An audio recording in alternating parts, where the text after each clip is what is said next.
الحمدللہ وحدہ لا شریک لہ والصلاة والسلام علی من لا نبی بعدہ۔ انبیاء علیہم الصلاۃ والسلام معصوم ہیں، صحابہ کرام محفوظ ہیں، مجتہدین مأجور ہیں۔ یہ کلمات میں بار بار دہراتا ہوں تاکہ آپ لوگ اچھی طرح اس کو یاد کر لو، محفوظ کر لو، ڈگمگانا نہیں ہے۔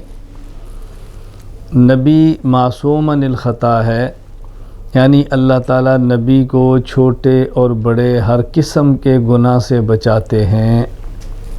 نبی معصوم عن الخطا ہے۔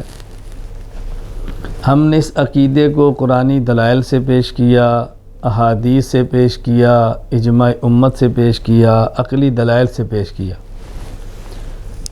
آج کے سبق میں جو اعتراضات کیے جاتے ہیں منکرین عصمت نبوت کی طرف سے، ان کے جوابات دیے جا رہے ہیں۔ اعتراض نمبر 1، قرآن کریم سورۃ البقرہ آیت نمبر 35، اللہ تعالیٰ ارشاد فرماتے ہیں، یا آدم اسکن انت وزوجک الجنہ وکلا منہا رغدا حیث شئتما ولا تقربا هذه الشجرۃ فتکونا من الظالمین۔ اے آدم، آپ اور آپ کی بیوی دونوں جنت میں رہیں، جہاں سے دل چاہے جی بھر کے کھاؤ، لیکن خاص اس درخت کے قریب نہ جانا، اگر تم اس خاص درخت کے قریب گئے تو نقصان اٹھانا پڑے گا۔ قرآن کریم سورہ طٰہٰ آیت نمبر 121، فَأَكَلَا مِنْهَا، پھر ان دونوں نے کھا لیا، ان دونوں نے کھا لیا۔ سوال اور اعتراض کیا ہے؟ حضرت آدم اور حوا دونوں کو اللہ تعالیٰ نے درخت کھانے سے منع فرمایا تو ان دونوں نے کھا لیا، تو جب کھایا تو گناہ ہوا۔ آپ کیسے کہتے ہیں کہ نبی سے گناہ نہیں ہوتا؟ جواب، قرآن کریم جب آدھا پڑھا جائے تو نتیجہ آدھا نکلتا ہے، اور جب قرآن مکمل پڑھا جائے تو نتیجہ مکمل نکلتا ہے۔ سورہ طٰہٰ آیت نمبر 115، اللہ تعالیٰ فرماتے ہیں، وَلَقَدْ عَهِدْنَا إِلَىٰ آدَمَ مِنْ قَبْلُ فَنَسِيَ وَلَمْ نَجِدْ لَهُ عَزْمًا۔ آدم علیہ السلام بھول گئے، اور بھول کر کو کام کیا جائے تو گناہ نہیں ہوتا۔ کسی شخص نے روزہ رکھا، روزہ رکھ کے بھول گیا کہ میں نے روزہ رکھا ہوا ہے، اس نے کھا لیا۔ روزہ رکھ کے بھول گیا کہ روزہ رکھا ہوا ہے اور پی لیا، اب اس کو کوئی گناہ نہیں ہے، روزہ نہیں ٹوٹے گا۔ تو معلوم ہوا کہ بھول جانا یہ معاف ہے، جب معاف ہے تو پھر گناہ نہ ہوا، اس لیے کہنا درست نہیں کہ آدم علیہ السلام سے گناہ ہوا تھا۔ اس پر سوال کیا ہے کہ آپ کہتے ہیں بھول جانا معاف ہے۔ اگر کوئی شخص نماز پڑھ رہا ہو اور دوران نماز بھول کر بات کر لے تو اس شخص کی نماز ٹوٹ جاتی ہے۔ تو سوال ہے، اگر بھول جانا معاف ہے تو نمازی دوران صلاۃ بھول جائے تو نماز کیوں ٹوٹی؟ میں اس سے بھی بڑھ کر ایک بات آپ کی خدمت میں یوں عرض کرنا چاہتا ہوں کہ سوال کو میں دوسرے انداز میں پیش کرنے لگا ہوں۔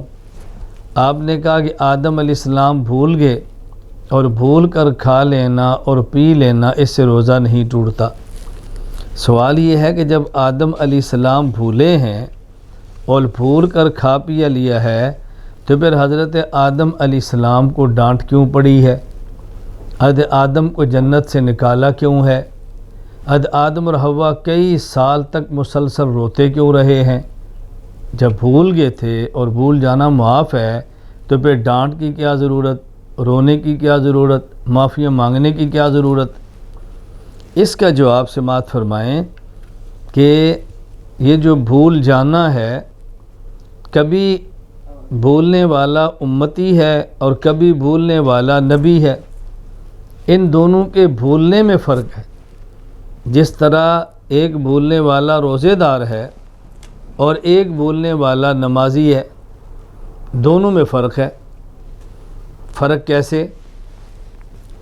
اگر روزے دار بھول گیا اور بھول کر کھا لیا اور پی لیا تو اس کا، میں اس پورے سوال کو شروع سے کر رہا ہوں، تھوڑی سی بات ذرا دائیں بائیں ہو گئی ہے، توجہ فرمائیں۔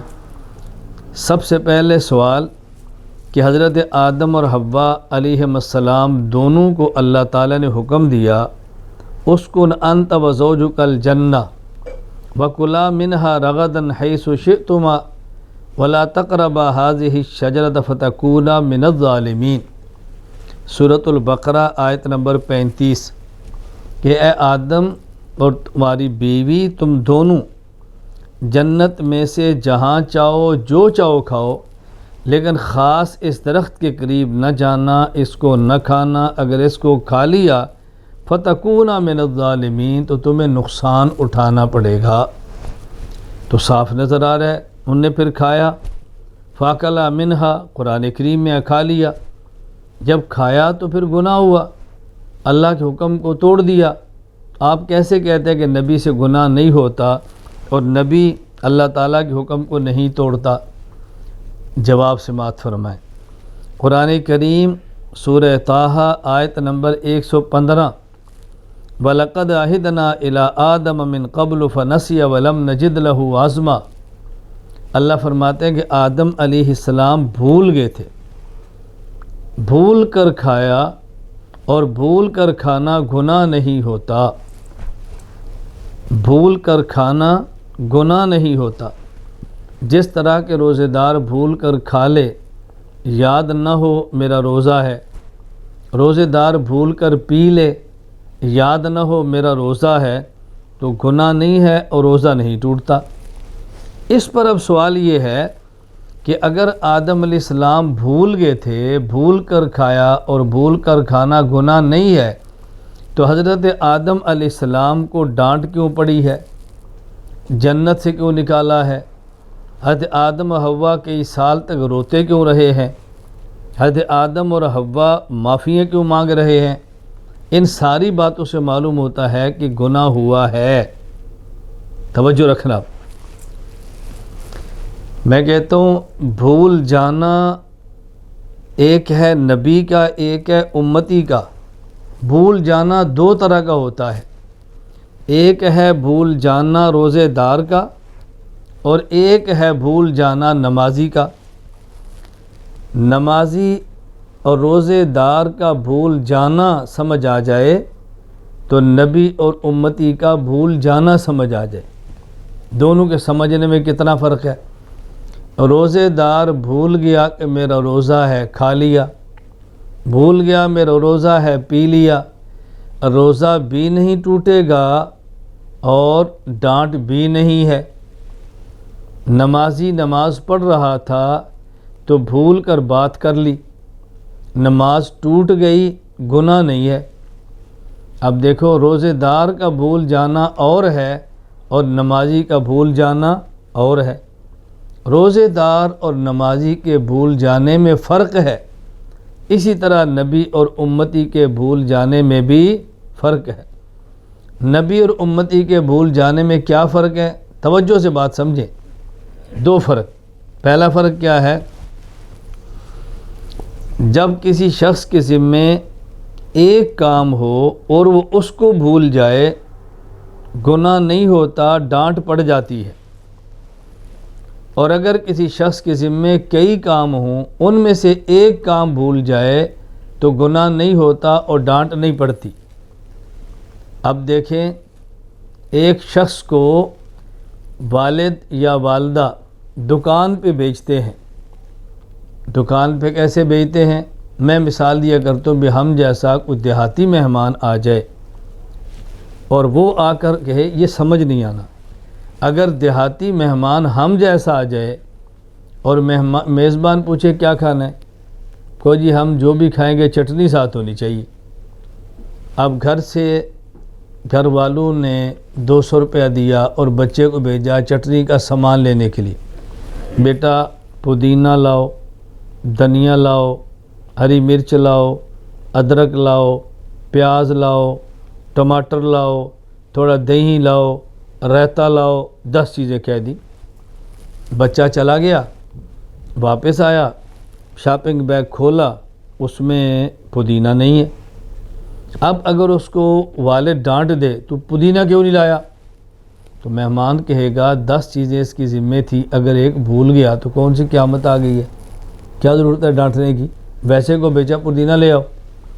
لیکن اگر مہمان آئے، چٹنی کا تقاضا کرے، آپ کے گھر میں 9 چیزیں موجود ہوں اور ایک چیز نہ ہو، اور 20 روپے دے کر بھیجیں کہ بیٹا پودینہ لاؤ، وہ آیا تو دھنیا لایا، اور تجھے پودینہ کہا تھا تو دھنیا لایا، جی بھول گیا، ایک چیز کہی وہ بھی تو بھول گیا، اور نالائق کہیں گا۔ اب ڈانٹ حق ہے۔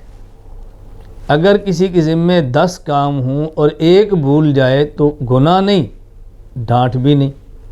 کسی کے ذمے ایک ہی کام ہو، وہ بھی بھول جائے تو وہاں گناہ نہیں، ڈانٹ ہے۔ روزے دار کے ذمے کئی کام ہیں، نماز بھی پڑھنی ہے، تلاوت بھی کرنی ہے، گھر کے کام بھی کرنے ہیں، روزہ بھی رکھنا ہے۔ اب ایک کام بھول گیا تو ڈانٹ نہیں ہے اور گناہ بھی نہیں، بھی کام جو کئی ذمے تھے، اور ہے بھی سال میں ایک بار، کو ہر روز تو ہے نہیں، نماز دن میں ہے بھی کئی بار، اور کام صرف ایک ہے، اللہ سے باتیں کرو، اس کو بھی بھول گیا۔ اب گناہ تو نہیں لیکن ڈانٹ ہے، دوبارہ پڑھو نماز، کیوں بھولے تم؟ تو جب کسی شخص کے ذمے کئی کام ہوں، ایک کام بھول جائے، گناہ نہیں ہوتا، ڈانٹ بھی نہیں ہوتی، اور ذمے ایک کام ہو وہی بھول جائے، گناہ نہیں ہے، ڈانٹ ہوتی ہے۔ امتی کے ذمے کئی کام ہیں، ایک بھول گیا، گناہ بھی نہیں، ڈانٹ بھی نہیں۔ نبی کے ذمے صرف ایک کام ہے، وہ اس میں بھی بھول گئے۔ آدم علیہ السلام جنت میں ہے نا، کوئی ذمہ کام نہیں ہے، جنت میں تو احکام بھی نہیں ہے کہ عبادات ہو، کچھ بھی نہیں، صرف ایک کام ہے، لا تقربا هذه الشجرہ، اس کو بھی بھول گئے تو ڈانٹ تو پڑنی تھی نا، گناہ نہیں لیکن ڈانٹ تو ہے نا۔ تو امتی کا بھولنا ایسے جیسے روزے دار بھولے، آدم کا بھولنا ایسے جیسے نمازی بھولے۔ تو جس کے ذمے کئی کام ہوں اور ایک بھول جائے، ڈانٹ نہیں ہے، اور ذمے ایک کام ہو وہ بھی بھول جائے، اب ڈانٹ ہے۔ تو آدم علیہ السلام کو ڈانٹ اس وجہ سے نہیں کہ گناہ ہے، اس وجہ سے کہ آدم تیرے ذمے ایک کام تھا تو وہ بھی بھول گیا، اور ڈانٹ کون رہا ہے؟ اللہ۔ ڈانٹنے والا دیکھیں نا کتنا بڑا ہے۔ ہمیں اشکال ہوتا ہے کہ آدم علیہ السلام وہ ڈانٹ ٹھیک ہے، لیکن آدم علیہ السلام کو ڈانٹنے والا کون ہے یہ بھی تو دیکھے نا۔ دوسرا فرق سمجھیں، ایک ہے جو شخص آپ کے سامنے ہو، اس کو آپ دیکھیں، وہ آپ کو دیکھیں، اور ایک ہے ایسا شخص کہ آپ اس کو دیکھ رہے ہیں لیکن وہ آپ کو نہیں دیکھ رہا۔ تو جب دونوں دیکھ رہے ہیں تو یہ عالم مشاہدہ، اور ایک دیکھے ایک نہ دیکھے عالم غیبوبت۔ تو جو آپ کے سامنے ہو اور وہ کوئی ایسا کام کرے جو آپ کو پسند نہیں ہے تو کتنا عجیب لگتا ہے، وہ تو سامنے بیٹھ کے کام کر رہے ہیں، وہ میرے سامنے بیٹھ کے یہ، تو جب میں نہیں ہوں گا تو پھر کیا کرتا ہوگا؟ اب دیکھو۔ اور ایک بندہ کیسا ہے کہ بے شک اس کو استاد دیکھ رہا ہے لیکن وہ استاد کو نہیں دیکھ رہا، استاد نگرانی کر رہا ہے وہ نہیں دیکھ رہا، تو وہ تو سمجھتا ہے نا مجھے نہیں، وہ تو سمجھتا ہے میں تو دیکھ نہیں رہا، استاد کے سامنے نہیں ہوں۔ یہ بات اچھی طرح سمجھیں، امتی کا معاملہ ایسے ہے جیسے عالم غیبوبت، اللہ تو دیکھ رہا ہے، امتی تو نہیں دیکھ رہا نا۔ اور نبی کا معاملہ ایسا ہے جیسے عالم مشاہدہ، عالم غیبوبت میں کام ہو جائے تو ڈانٹ ہو بھی تو کم ہوتی ہے، اور عالم مشاہدہ میں ہو جائے تو ڈانٹ ذرا سخت ہوتی ہے، اس پر پہ رونا دھونا بھی زیادہ پڑتا ہے۔ تو آدم علیہ السلام عالم مشاہدہ میں تھے، اس لیے ان کو ڈانٹ سخت پڑی ہے تو روئے بہت ہے، معافیاں بھی بہت مانگی ہیں۔ تو یہ نہیں کہ وہ گناہ تھا، بھول گئے تھے۔ باقی میں نے یہ کہا کہ اگر بھول جانا معاف ہے تو ڈانٹ کیوں پڑی؟ اس لیے کہ کام ایک تھا نا، تو ایک کام ذمہ اس میں بھولے، ڈانٹ تو پڑتی ہے نا۔ کوئی بھول گئے تھے تو ڈانٹ کیوں پڑی ہے؟ بھئی اس لیے پڑھی کہ عالم مشاہدہ میں تھے نا، تو ڈانٹ سخت ہو گئی نا، اس پہ رونا بھی زیادہ تھا۔ تو بولنے کی وجہ یہ ہے کہ آدم علیہ السلام معافی مانگنے کی وجہ آدم علیہ السلام بھولے ہیں، ڈانٹ کی وجہ آدم علیہ السلام بھول گئے ہیں۔ یہ بات اچھی طرح ذہن نشین فرما لیں تاکہ الجھن نہ رہے۔ پھر اس پر سوال یہ ہے کہ آپ کہتے ہیں آدم علیہ السلام بھول گئے ہیں، اور قرآن کیا کہتا ہے؟ قرآن کہتا ہے فَأَزَلَّهُمَ الشَّيْطَانُ عَنْهَا فَأَخْرَجَهُمَا مِمَّا كَانَا فِيهِ، شیطان نے ان کو پھسلا دیا تھا، ڈگمگا دیا تھا، ہٹا دیا تھا۔ اتنا سخت لفظ آ رہا ہے اور آپ کہہ رہے ہیں جی یہ بھول گئے تھے۔ ہم نے کہا سخت لفظ نہیں ہوتا، سخت کی طرح ہوتا ہے۔ قرآن کریم جو لفظ استعمال کرتا ہے نا، سخت نہیں ہوتا، کبھی سخت کی طرح ہوتا ہے، دونوں میں فرق سمجھیں۔ اصل معنی کیا ہے؟ اللہ تعالیٰ میں بات سمجھنے کی توفیق عطا فرمائے۔ یہ ازلہما لفظ ذلت سے ہے، اور ذلت کا معنی کیا ہوتا ہے؟ استرسال الرجل من غیر قصد، آدمی پھسلے لیکن ارادہ نہ ہو۔ ایک آدمی جوتیاں بھی ٹھیک ہے، بندہ بھی تگڑا ہے، سیڑھی سے پاؤں پھسل گیا، اور اس کا پھسلنے کا ارادہ نہیں تھا لیکن پھسل گیا، اسے کہتے ہیں ذلت۔ اور ایک آدمی پھسلنے کے ارادے سے پھسلتا ہے، پھسلن سے یوں آتا ہے، جس کو کیا کہتے ہیں آج کی زبان میں مجھے تو نہیں پتہ، یہ جو بڑی بڑی بنی ہوتی ہے جس لوگ پھسلتے ہیں اس کے اوپر سے، جی ہم اس کو گھسیٹی کہتے ہیں پنجابی میں، بھئی آدمی گھسیٹتا ہے۔ آپ انگریزی میں کچھ اور کہتے ہو، ہم کہتے ہیں بھئی گھسیٹ رہے ہیں، تو ہم چھوٹے چھوٹے کہتے ہیں بھئی کیسی کرتے ہیں۔ وہ کیا ہوتا تھا کہ ہم نہر کے کنارے پہ جاتے، پانی گراتے، مٹی میں پھسلن بناتے، اوپر گرتے رو کر کے پھسل جاتے۔ تب دیکھو ہم تو پھسلنے کے لیے جاتے تھے نا، اور ابا جی ہمیں پکڑنے کے لیے پکڑتے پھسل گئے۔ ابا جی پھسلنے کے لیے آئے لیکن پھسل وہ بھی گئے۔ اب دیکھو ہمارے پھسلنے میں اور ابا جی کے پھسلنے میں فرق ہے نا۔ تو آدم علیہ السلام کے بارے میں قرآن یہ تو کہا فَأَزَلَّهُمَ الشَّيْطَانُ، آدم علیہ السلام کو شیطان نے پھسلا دیا۔ کیا معنی؟ پھسلانا عام ہے، ورغلالے، اور بندہ اس کے ورغلانے میں آ کے گناہ سمجھ کر گناہ کر لے، یہ پھسلنا ہو رہا ہے۔ پھسل تو گیا ہے لیکن پھسلنا ہو رہا ہے۔ ایک یہ ہے کہ آدمی ایسا کام نہ کرے، وہ سمجھے کہ میں نے غلط نہیں کیا لیکن ہو غلط جائے، تو یہ پھسلنا ہو رہا ہے۔ تو ذلت کا معنی ہوتا ہے بغیر ارادے کے پھسلنا۔ ذلت کی دو قسمیں ہوتی ہیں، ایک ہوتا ہے ذلت فی الارادہ اور ایک ہوتا ہے ذلت فی الفعل۔ ذلت فی الارادہ کا معنی کہ جو کام نہیں کرنا تھا وہ ہو گیا۔ مثلا اللہ تعالیٰ فرمایا لا تقربا هذه الشجرہ، اس درخت کے قریب نہ جاؤ۔ اب اس درخت سے کیا مرادہ؟ اس قسم کا درخت، پوری جنس، یا یہ خاص پودا؟ مثال کے طور پہ ایک روایت ہے گندم تھی، ایک روایت یہ فرمایا کہ آدم دیکھو اس کو تم نے نہیں کھانا، اب اس کا معنی کہ گندم کو نہیں کھانا، اور ایک یہ اس کو نہیں کھانا یعنی اس درخت سے نہیں کھانا، باقی اور دانے کھا لو۔ تو آدم علیہ السلام یہ سمجھے کہ مجھے گندم سے نہیں، اس گندم کی اس پودے سے منع کیے، یہ نہیں کھاؤں گا تو کچھ نہیں۔ اب یہ افاظ اللہم الشیطان کہ آدم علیہ السلام کے ذہن میں ایک بات آ گئی، اور اس کی نسبت شیطان کی طرف کیوں کی گئی؟ کیونکہ جو کام بھی نامناسب ہو اس کی نسبت اللہ کی طرف کرنا تو ٹھیک نہیں ہوتی نا، غلط کام شیطان لگا ہوا ہے نا۔ آپ کے ذہن میں آئے گا یہ کیسے ہو سکتا ہے کہ اللہ نے فرمایا گندم نہ کو اور وہ سمجھے اس خاص درخت کے پاس نہ جاؤ، اور میں نے کہا اس کو ہو سکتا ہے شہر والے نہ سمجھے، ہم دیہاتی اس کو سمجھتے ہیں۔ مطلب ہمارے یہاں سرگودا میں کنو بہت ہے، پوری دنیا میں سب سے اچھا کنو ہمارے سرگودا کا ہے، ہمارا اپنا کنو ہے۔ ہمارے یہاں کنو الگ ہے، بلڈ الگ ہے، فروٹ الگ ہے، موسمی الگ ہے، مالٹا الگ ہے، کئی قسمیں ہیں۔ تو لوگ دنیا میں صرف اورنج ہی کہتے ہیں، ہمارے ایسی کئی قسمیں ہیں۔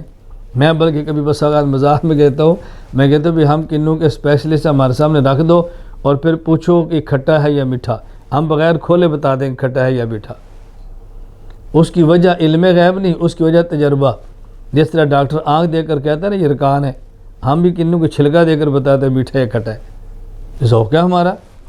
اب ہم سمجھتے ہیں کنوں کا ایک درخت ہوتا ہے اور وہ درخت بیمار ہوتا ہے، اس پہ لگنے والا پودا ٹھیک نوعیت کا نہیں ہوتا، کہتے ہیں بھی اس درخت سے نہ کھاؤ، اس درخت کا کھا لو۔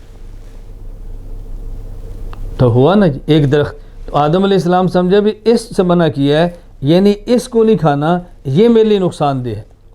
میں سمجھانے کے لیے کہہ رہا ہوں، جس طرح زمین کا مالک کسان کہہ دے بھائی کنوں کھانے نے، تم شہری مہمان شہر سے آئے اس بوٹے سے نہ کھانا، باقی جہاں سے دل کرے کھا لو۔ اب وہ نہیں سمجھتا آنے والا، لیکن جٹ کسان سمجھتا ہے کہ منع کیوں کیا ہے۔ منع کرنے کی ایک وجہ یہ بھی ہوتی ہے کہ وہ نقصان دہ ہے، اور ایک وجہ یہ بھی ہوتی ہے کہ بسا اوقات ہم خاص درخت کو رکھ لیتے ہیں کہ اس کے پھل کو بطور بیج کے استعمال کرنا ہے، بھئی اس کو نہیں کھانا، یہ بیج کے لیے رکھا ہوا ہے۔ تو منع کرنے کی کئی وجہ ہو سکتی ہے نا۔ میں صرف یہ سمجھا رہا تھا کہ یہ ہے کہ شیطان نے پھسلا دیا، اس کا معنی یہ نہیں ہے کہ گناہ کروا لیا۔ کبھی بھئی وہ بچہ ہے، شیطان نے ورغلا لیا، اب تو چوری کر لی ہے، اب کیا مطلب ورغلایا شیطان نے، لیکن اس نے چوری کو چوری سمجھ کے کیا ہے، لیکن کھاتے شیطان کے ڈال دی بھی بچہ تھا۔ اور بس اوقات بعض بڑوں کے بارے میں کہتے ہیں یار ان کا یہ ارادہ نہیں تھا، ان کا یہ ذہن نہیں تھا، لیکن اس طرف ان کا ذہن گیا نہیں، بس کر بیٹھے ہیں، شیطان کی چال میں آ گئے ہیں، لیکن باہر کا یہ مقصد نہیں تھا۔ میں اس بچے کو جانتا ہوں، یہ آپ کو یوں سمجھتا کبھی بھی نہ کرتا۔ تو یہ معنی ہوتا ہے فَأَزَلَّهُمَا الشَّيْطَانُ کا، تو اس کا معنی یہ نہیں کہ آدم علیہ السلام سے شیطان نے گناہ کروا لیا تھا۔ پھر اعتراض، اچھا فَأَزَلَّ کا آپ نے جواب دے دیا، لا تقربہ کا جواب دے دیا۔ قرآن تو کہتا ہے وَعَصَىٰ آدَمُ رَبَّهُ فَغَوَىٰ، وَعَصَىٰ آدَمُ رَبَّهُ فَغَوَىٰ، سورہ طٰہٰ آیت نمبر 121۔ عصا کا معنی تو عصیان ہے، غوا کا معنی تو غوایت ہے، تو عصیان کا معنی ہوتا ہے گناہ کرنا، اور غوا کا معنی ہوتا ہے گمراہ ہونا۔ قرآن تو صاف کہہ رہے کہ آدم سے گناہ ہوا اور آدم سیدھے راستے سے ہٹ گیا۔ اب آپ کیسے کہتے ہو کہ نہیں جی آدم علیہ السلام تو بھول گئے تھے؟ بھولنے کا اساس سے کیا تعلق ہے؟ اللہ اکبر۔ میں ایک جملہ کہتا ہوں، وقت کم ہے ورنہ میں پورا 1 گھنٹہ اسی جملے پہ لگا دوں۔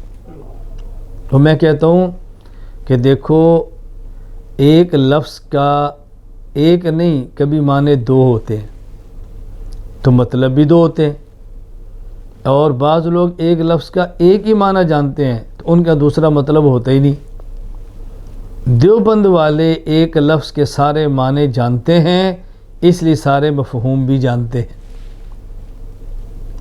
اتنی مثالیں الحمدللہ میرے پاس موجود ہیں نا، اور میں نے جمع کی ہیں عقائد کے حوالے سمجھانے کے لیے۔ دیکھو انک میتون و انہم میتون، موت، احادیث میں موت کے لیے لفظ قبض آیا ہے۔ قبض کے معنی 2 ہیں، ایک ہے خروج روح اور ایک ہے حبس روح۔ چونکہ مولانا ننوتوی 2 معنی جانتے ہیں تو کہتے ہیں جب نبی کے لیے قبض ہو تو معنی حبس روح ہوتا ہے، اور امتی کے لیے قبض کا لفظ ہو تو معنی خروج روح ہوتا ہے۔ معنی 2 آتے ہیں نا۔ تقلید کلادہ سے ہے، کلادہ کا ایک معنی پٹا ہے، ایک معنی ہار ہے۔ غیر مقلد ہمیشہ کہیں گے ہم تقلید کیوں کریں، ہم کوئی جانور ہیں، ہم تو انسان ہیں۔ کلادہ کا معنی پٹا ہے تو جانور پہنتے ہیں۔ ہم نے کہا جس صحیح بخاری میں کلادہ کا معنی پٹا ہے نا، اسی صحیح بخاری میں کلادہ کا معنی ہار بھی ہے۔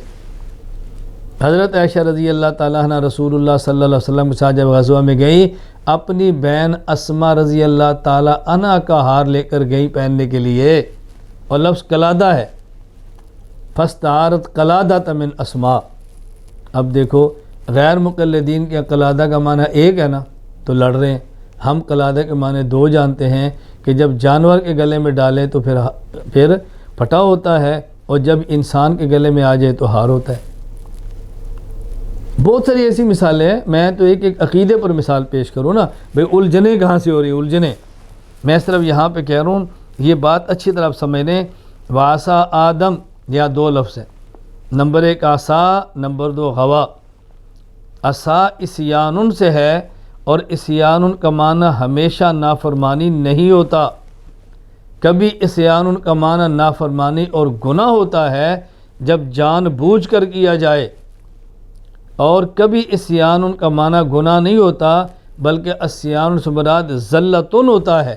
فَأَزَلَّهُمَا ہدایت الساری الی دراست البخاری، علامہ امداد اللہ یہ اس کی بڑی عجیب بات فرماتے ہیں، المعصیت مصدر وقد تطلق علی الذلۃ مجازا۔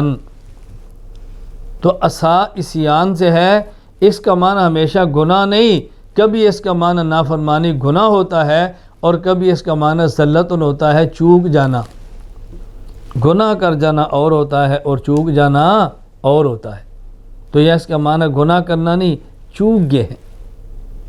چوکنا تو بڑا وسیع مفہوم ہے نا، چوک گئے ہیں، جان بوجھ کے نہیں کیا، چوک ہو گئی ہے، بھول چوک ہو گئی۔ نمبر 2 لفظ غوا۔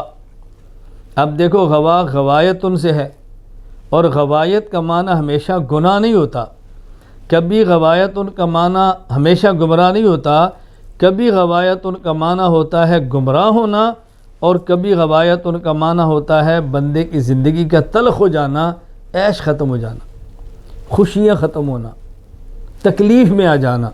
غوا کا معنی یہ بھی ہے۔ المفردات فی غریب القرآن کے اندر ہے، علامہ امام ابو القاسم حسین بن محمد المعروف راغب اصفہانی وہ فرماتے ہیں، وقیل معنی غوا فسد عیشہ من قولہم الفصیل وغوا۔ اونٹ کا بچہ اگر کبھی کچھ زیادہ چیز پی لے اور اس کا ہاضمہ خراب ہو جائے اور اکتا جائے تو کہتے ہیں غوی الفصیل، اونٹ کا بچہ اکتا گیا ہے، اس کو الجھن ہو گئی ہے۔ تو اس کا معنی ہمیشہ گمراہ ہونا نہیں، کبھی اس کا معنی ہوتا ہے زندگی کا تلخ ہو جانا۔ آدم علیہ السلام جنت کی عیش میں تھے، جب دنیا میں آئے تو جنت والی عیش تو نہ رہی نا، وہاں تو اشارے سے مال ملتا تھا، اور یہاں کبھی کبھی کمانے سے بھی مشکل ہو جاتا ہے۔ کتنا فرق ہے، وہاں تو وَلَكُمْ فِيهَا مَا تَشْتَهِي أَنفُسُكُمْ وَلَكُمْ فِيهَا مَا تَدَّعُونَ۔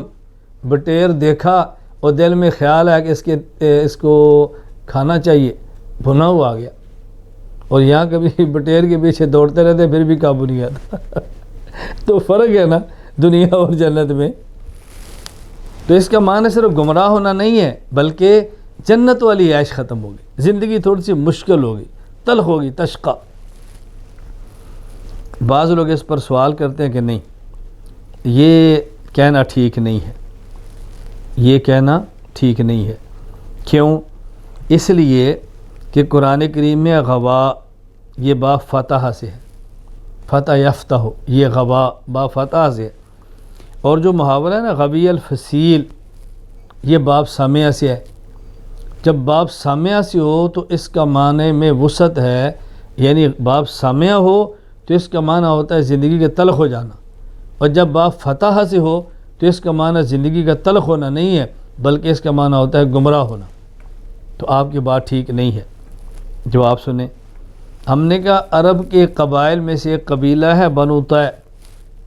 قبیلہ بنو طے کی لغت میں ناقص یائی جس کا ما قبل مکسور ہو، جیسے فنیہ، فنیہ ناقص یائی، لام کلمے پر یا ہو اور ما قبل مکسور ہو تو وہ یا کو الف سے بدلتے ہیں اور ما قبل کے کسرے کو فتح سے بدلتے ہیں، جیسے فانیہ کو فنا، باقیہ کو بقا پڑھتے ہیں، اسی طرح وہ غویہ کو غوا پڑھتے ہیں۔ تو عام محاورات میں غویہ ہو تو معنی ہوتا ہے عیش کا ختم ہونا، اور بنی طے کے قبیلے میں غویہ ہی کو غوا پڑھتے ہیں اور میں نے عیش کا تلخ ہو جانا، زندگی تلخ ہو جانا۔ میں گزارش اس لیے کرتا ہوں، یہ جو میں نے ایک علمی سوال اور جواب دیا ہے نا، ان کا تعلق علماء کے ساتھ ہے۔ عوام کو اتنا ذہن میں آ جانا چاہیے اس کا جواب ہے، باقی ہمیں کیوں نہیں آ رہا؟ اس لیے کہ ہم نے پڑھا نہیں۔ جواب ہے، میں مثال دے چکا ہوں کہ جیسے میڈیکل میں دیکھیں، میں خود کبھی بیمار ہوتا ہوں، ڈاکٹر دوائی دیتا ہے، مجھے یہ نہیں پتہ اس بیماری کی دوا کیا ہے، دوا لے لیتا ہوں، نام نہیں آتا، کھا بھی لیتے ہیں اور ٹھیک ہو جاتے ہیں۔ ہمارا یہ ذہن بنتا ہے بھی یہ دوائی ہے، مجھے نہیں پتہ، میں نے کھا لیا، نام نہیں آتا۔ تو آپ بھی ذہن بنا لیں نا، بے زوال کا جواب ہے، ہمیں نہیں آتا، جواب کا نام کیا وہ بھی نہیں آتا، لیکن ہے جواب، ہم نے استاد جی گھمن صاحب سے سنا تھا، بس بات ختم ہوگی۔ میں اس لیے گزارش کر رہا ہوں کبھی کوئی بات سمجھ نہ آئے تو یہ نہ ذہن بنایا کریں کہ جب ہمیں سمجھ نہیں آتا تو ہمیں کیوں پڑھا رہے ہیں۔ اس کا معنی کہ دورے میں آپ کا داخلہ ختم کر کے صرف علماء کو رکھ لیں، پھر آپ خوش ہوں گے، پھر آپ کہنا جی ہمیں کیوں نہیں شریک کر رہے۔ بھئی ایک آدھ بات درمیان میں ایسی آتی ہے جو خالص علماء سے متعلق ہوتی ہے۔ پھر اعتراض کہتے ہیں، آپ کہتے ہیں کہ آدم علیہ السلام بھول گئے تھے، آپ کہتے ہیں ذلت ہو گئی تھی، آپ کہتے ہیں عصیان کا معنی یا گناہ نہیں ہے، آپ نے کہا غوا کا معنی کہ زندگی تلخ ہو گئی، تو آدم علیہ السلام خود وہ کہہ رہے ہیں، جو وہ خود کہہ رہے ہیں، ذرا وہ تو سنو نا، وہ کچھ اور کہہ رہے ہیں، تم کچھ اور کہہ رہے ہو۔ آدم علیہ السلام کہہ رہے ہیں ربنا ظلمنا انفسنا، میں نے ظلم کیا، آپ کہہ رہے ہیں نہیں کیا، تو ظلم تو گناہ ہوتا ہے۔ بھائی ایسی تعویل کرو کہ آدم علیہ السلام بھی تو مان لینا، تمہاری بات تو آدم علیہ السلام ماننے کے لیے تیار نہیں، وہ تو خود کہہ رہے ہیں ربنا ظلمنا انفسنا وَإِن لَّمْ تَغْفِرْ لَنَا وَتَرْحَمْنَا لَنَكُونَنَّ مِنَ الْخَاسِرِينَ، اللہ اگر تو نے معاف نہ کیا تو نقصان ہوگا، ہم نے ظلم کیا۔ جواب، میں جواب دینے سے پہلے مثال دیتا ہوں۔ یہ جواب ایسا ہے کہ پہلے مثال سمجھے نا، پھر آپ کو جواب کو لطف آئے گا۔ میں اکثر کہتا ہوں کہ میں اپنی مثالیں دیتا ہوں، دائیں بائیں تو آدمی تب جائے نا جب اپنی مثالیں نہ ہوں۔ تو ہم جیسا بندہ ملنے کے لیے جائے کسی گھر یا کسی قاری صاحب یا کسی ماسٹر صاحب کے یہاں، اور ہم سے پوچھے کہ کیا پسند کریں گے، ہم نے کہا موسم تھوڑا سا ٹھنڈا ہے، پیتے تو ہم دودھ ہی ہیں لیکن کبھی ٹھنڈا کبھی گرم، موسم ذرا ٹھنڈا ہے تو کوئی تھوڑا گرم دودھ ہو جائے، اور آپ یہ بھی سمجھتے ہیں اب یہ دودھ پیتے ہیں تو دودھ پینا کس برتن میں چاہیے۔ بعض لوگ کھانا کھلاتے ہیں اور کھانا کس برتن میں کھلانا ہے وہ برتن نہیں سمجھتے، دودھ لانا لیکن کس میں۔ اب دیکھو پانی ہے نا جی، کتنا مزہ آ رہا ہے دیکھ کر اس کو، دودھ ہو اور شیشے کا گلاس ہو، شربت ہو اور گلاس اچھا ہو، پینے کا لطف دوبالا ہو جاتا ہے۔ تو ہمارے مزاج کو سمجھتے تھے بھی یہ دیہاتی کیسے پیتا ہے، تو بچے کو بھیجا کہ جاؤ گھر سے ایک گلاس دودھ گرم کرا کے لاؤ، بچہ دودھ گرم کرا کے لاتا ہے، لایا جب قریب آیا تو اس کو ٹھوکر لگی اور دودھ گر گیا، گلاس ٹوٹ گیا۔ اب بچہ رو رہا ہے، استاد جی مجھے معاف کر دو، مجھ سے غلطی ہو گئی۔ استاد جی کہتے ہیں خود گرایا ہے؟ جی نہیں۔ تو غلطی کس بات کی؟ جاؤ بیٹھو، استاد جی معاف کر دیں مجھ سے غلطی ہوگی۔ پھر وہی بات، جان بوجھ کے گرایا ہے؟ نہیں جی۔ پھر معافی کس بات کی؟ چلو بیٹھو، استاد جی معاف کر دینا، مجھے معاف کر دینا، مجھ سے میں نے غلط کیا ہے، بس میں نے آپ کا نقصان کیا ہے، معاف کر دیں۔ پھر وہی بات، تو نے جان بوجھ کے توڑا نہیں تو نے نقصان کیسے کیا؟ بیٹا جاؤ بیٹھو، بس ٹوٹنا تھا ٹوٹ گیا، نہیں استاد جی معاف کر دو۔ مہمان سمجھتا ہے، بچہ ذہین بھی ہے، ذکی بھی ہے، طبیعت کا بہت حساس ہے، وہ کہتا ہے آپ ایسا کرو، بچے کی خوشی کے لیے کہہ دو کہ یہ جرم تو نہیں ہے لیکن جس کو تو بیٹا جرم سمجھتا ہے نا ہم نے معاف کیا۔ اب یہ جرم ہوتا نہیں لیکن چونکہ وہ گناہ سمجھ رہا ہوتا ہے نا، تو استاد کہتے بیٹا جو تجھ سے کوتاہی ہم نے معاف کیا، یہ جو تو نے جرم کیا ہم نے معاف کیا، وہ خوش ہو کے چلے جاتا ہے استاد جی نے معاف کر دی۔ بعض لوگ کی عادت ہوتی ہے، حساس ہوتے ہیں، جب تک نہ کہو نا میں نے معاف نہیں کیا، ان کو کھٹکا سا لگا رہتا ہے کہ شاید کیا کہ نہیں کیا۔ یہی معاملہ انبیاء علیہ السلام کے ساتھ ہوتا ہے، نبی جو کام کرتے ہیں وہ گناہ ہوتا نہیں، وہ گناہ نہیں ہوتا۔ پیغمبر اپنی شان کے مطابق اللہ سے کہہ رہا ہوتا ہے یا اللہ مجھے نہیں کرنا چاہیے تھا، میں نے کر لیا ہے، بس میرا گناہ ہے، مجھے معاف فرما دو۔ اللہ تعالیٰ بھی فرماتے ہیں نبی یہ گناہ تو نہیں ہے لیکن جس کو تو نے گناہ کہا ہم نے اسے بھی معاف کر دیا۔ تو اللہ پیغمبر کے لفظ کو نقل کر رہا ہوتا ہے، اس کا معنی یہ نہیں کہ وہ گناہ ہے۔ جس طرح جب یہ بچہ بڑا ہو جائے تو تم کو جی میں جانتا ہوں تو نے بچپن میں گناہ کیا تو قاری صاحب نے معاف کیا، تو کہتے کون سا؟ وہ جو گلاس ٹوٹا تھا، یار میں نے جان بوجھ کے توڑا تھا، تو قاری صاحب نے کہا نہیں تھا جو تو نے گناہ کیا ہم نے معاف کیا۔ اب اس کو تانے دینا فضول ہے نا، استاد جی نے اس وجہ سے کہا تھا کہ اس سے بچہ خوش ہو جائے گا۔ اگر آدم علیہ السلام کو اللہ نے فرمایا ہو یا آدم انکما ظلمتما، آیت پیش کرو، نہیں کہا کہ تم دونوں نے ظلم کیا ہے، نہیں کہا چلو ہم اس وجہ سے جنت سے نکالتے ہیں، کہیں نہیں فرمایا۔ آدم اور حوا کہہ رہے ہیں ربنا ظلمنا انفسنا وان لم تغفر لنا، تو قرآن نے انہی کے الفاظ نقل کر دیے ہیں اور تم اس کو گناہ سمجھ بیٹھے۔ دوسرا جو آپ بھی سماعت فرما لیں، یہ بات یاد رکھ لیں کہ ظلم کا معنی ہمیشہ گناہ نہیں ہوتا۔ ظلم کا معنی ہے وضع الشیء فی غیر محلہ، کسی چیز کو اس جگہ پہ رکھنا جہاں نہیں رکھنا چاہیے۔ اب یہ رکھنا کبھی گناہ ہوتا ہے، کبھی گناہ نہیں ہوتا۔ مثلا قرآن کریم کو بندہ اوپر نہ رکھے، ذرا تھوڑا سا نیچے رکھ دے، اب یہ بے ادبی نامناسب تو ہے، گناہ نہیں ہے۔ یعنی قرآن کریم زمین پہ نہیں رکھا، فرش پہ نہیں رکھا، زمین پر ہی ہے، اینٹ پڑی تھی اور رکھ دیا، لیکن اونچی جگہ جو رکھنے کی تھی وہاں نہیں رکھا، ذرا نیچے رکھ دیا۔ اب بچے آئیں گے، گزریں گے، گزرتے پاؤں تھوڑا سا اوپر ہوگا، قرآن نیچے آ جائے گا، نامناسب ہے، یہ بھی ظلم ہے۔ لیکن اگر کوئی بندہ قرآن کو اٹھائے اور بالکل فرش پہ رکھ دے، اس سے بڑا جرم ہے۔ اور اگر کوئی بدبخت اسی قرآن کو اٹھائے اور بیت الخلاء میں رکھ دے، اب دیکھو تینوں نے وہاں رکھا ہے جہاں نہیں رکھنا چاہیے تھا، لیکن تینوں رکھنے کا حکم اور ہے۔ تو ظلم کا معنی ہے وضع شیء فی غیر محلہ ظلمن، لفظ تینوں کے لیے ظلم استعمال ہوگا، لیکن جس نے اینٹ پر رکھا ہے ظلم اور ہے، فرش پہ رکھا ہے اور ہے، بات پہ رکھا ہے اور۔ تو کبھی ظلم کا معنی ہوتا ہے شرک، اذ قال لقمان یا بنی، اذ قال لقمان لابنہ وهو یعظہ یا بنی لا تشرک باللہ ان الشرک لظلم عظیم۔ کبھی ظلم کا معنی شرک کفر ہے، اور کبھی ظلم کا معنی وَلَوْ أَنَّهُمْ إِذْ ظَلَمُوا أَنفُسَهُمْ جَاءُوكَ فَاسْتَغْفَرُوا اللَّهَ، گناہ۔ اذا فعلوا فاحشة او ظلموا انفسهم، گناہ۔ اور کبھی ظلم کا معنی نہ کفر ہے نہ گناہ ہے، بلکہ بظاہر نامناسب، خلاف اولا، جو نہیں کرنا تھا وہ کر لیا۔ عربی میں کہتے ہیں من استرعى الذئب فقد ظلم، من استرعى، عین سے، من استرعى الذئب فقد ظلم، جس بندے نے اپنی بکریوں کا بھیڑیا رکھوالا رکھ لیا، اس نے کوئی عقل مندی کا کام نہیں کیا۔ بھئی بکریاں اپنی ہیں، بھیڑیا رکھ لے تو تمہیں کیا تکلیف ہے، لیکن اچھا نہیں کیا اس نے، اس کو خمیازہ بھگتنا پڑے گا۔ بات سمجھ آ گئی؟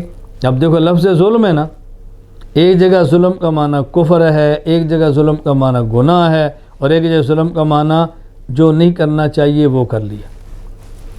اسی طرح آدم علیہ السلام فرماتے ہیں ربنا ظلمنا انفسنا وان لم تغفر لنا وترحمنا لنکونن من الخاسرین، اے اللہ مجھے نہیں کرنا چاہیے تھا، کر لیا، معاف فرما دو، ہو گیا مجھ سے، میں نہیں چاہتا تھا، بس معاف فرما دو، میں نہیں چاہتا تھا، ہو گیا۔ اس طرح بس اوقات کوئی بندہ کام نہیں کرنا چاہتا یا کرنا کو چاہتا ہے، ہو کو جاتا ہے، تو آدم علیہ السلام نے معافی مانگی ہے۔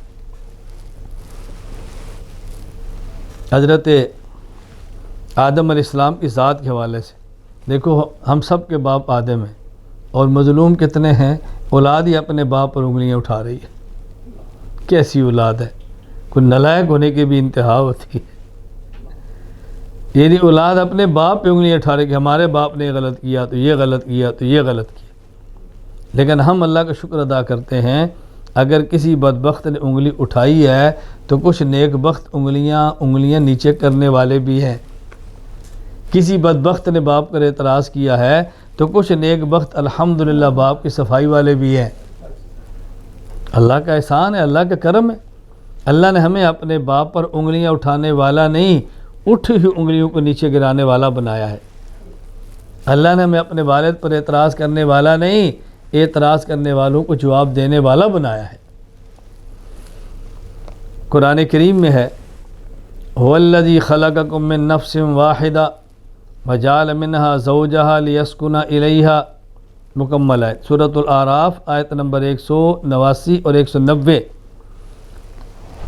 اب ترجمہ کیا ہے؟ اللہ نے پیدا کیا تم کو ایک ذات یعنی آدم سے، اور آدم سے پیدا کیا حوا کو، لیسکن الیہا تاکہ ان سے راحت حاصل کرے۔ فلما تغشاہا جب خامد بیوی کے پاس گیا، حملت حملا خفیفا فمرت بھی عورت حاملہ ہو گئی، ابھی ابتدائی حمل تھا تو تکلیف محسوس نہیں، چل پھر رہی ہے۔ فلما اسکلت حمل کے مہینے گزر گئے، بوجھ آ گیا، پیٹ بن گیا، چلنے میں تکلیف ہو رہی، دعوا اللہ ربہما خامد اور بیوی دونوں اللہ سے مانگتے ہیں، لئن آتیتنا صالحا اے اللہ کہ تمہیں صحیح سالم اولاد دے، بیمار نہ ہو، لنکونن من الشاکرین ہم تیرا شکر کریں گے۔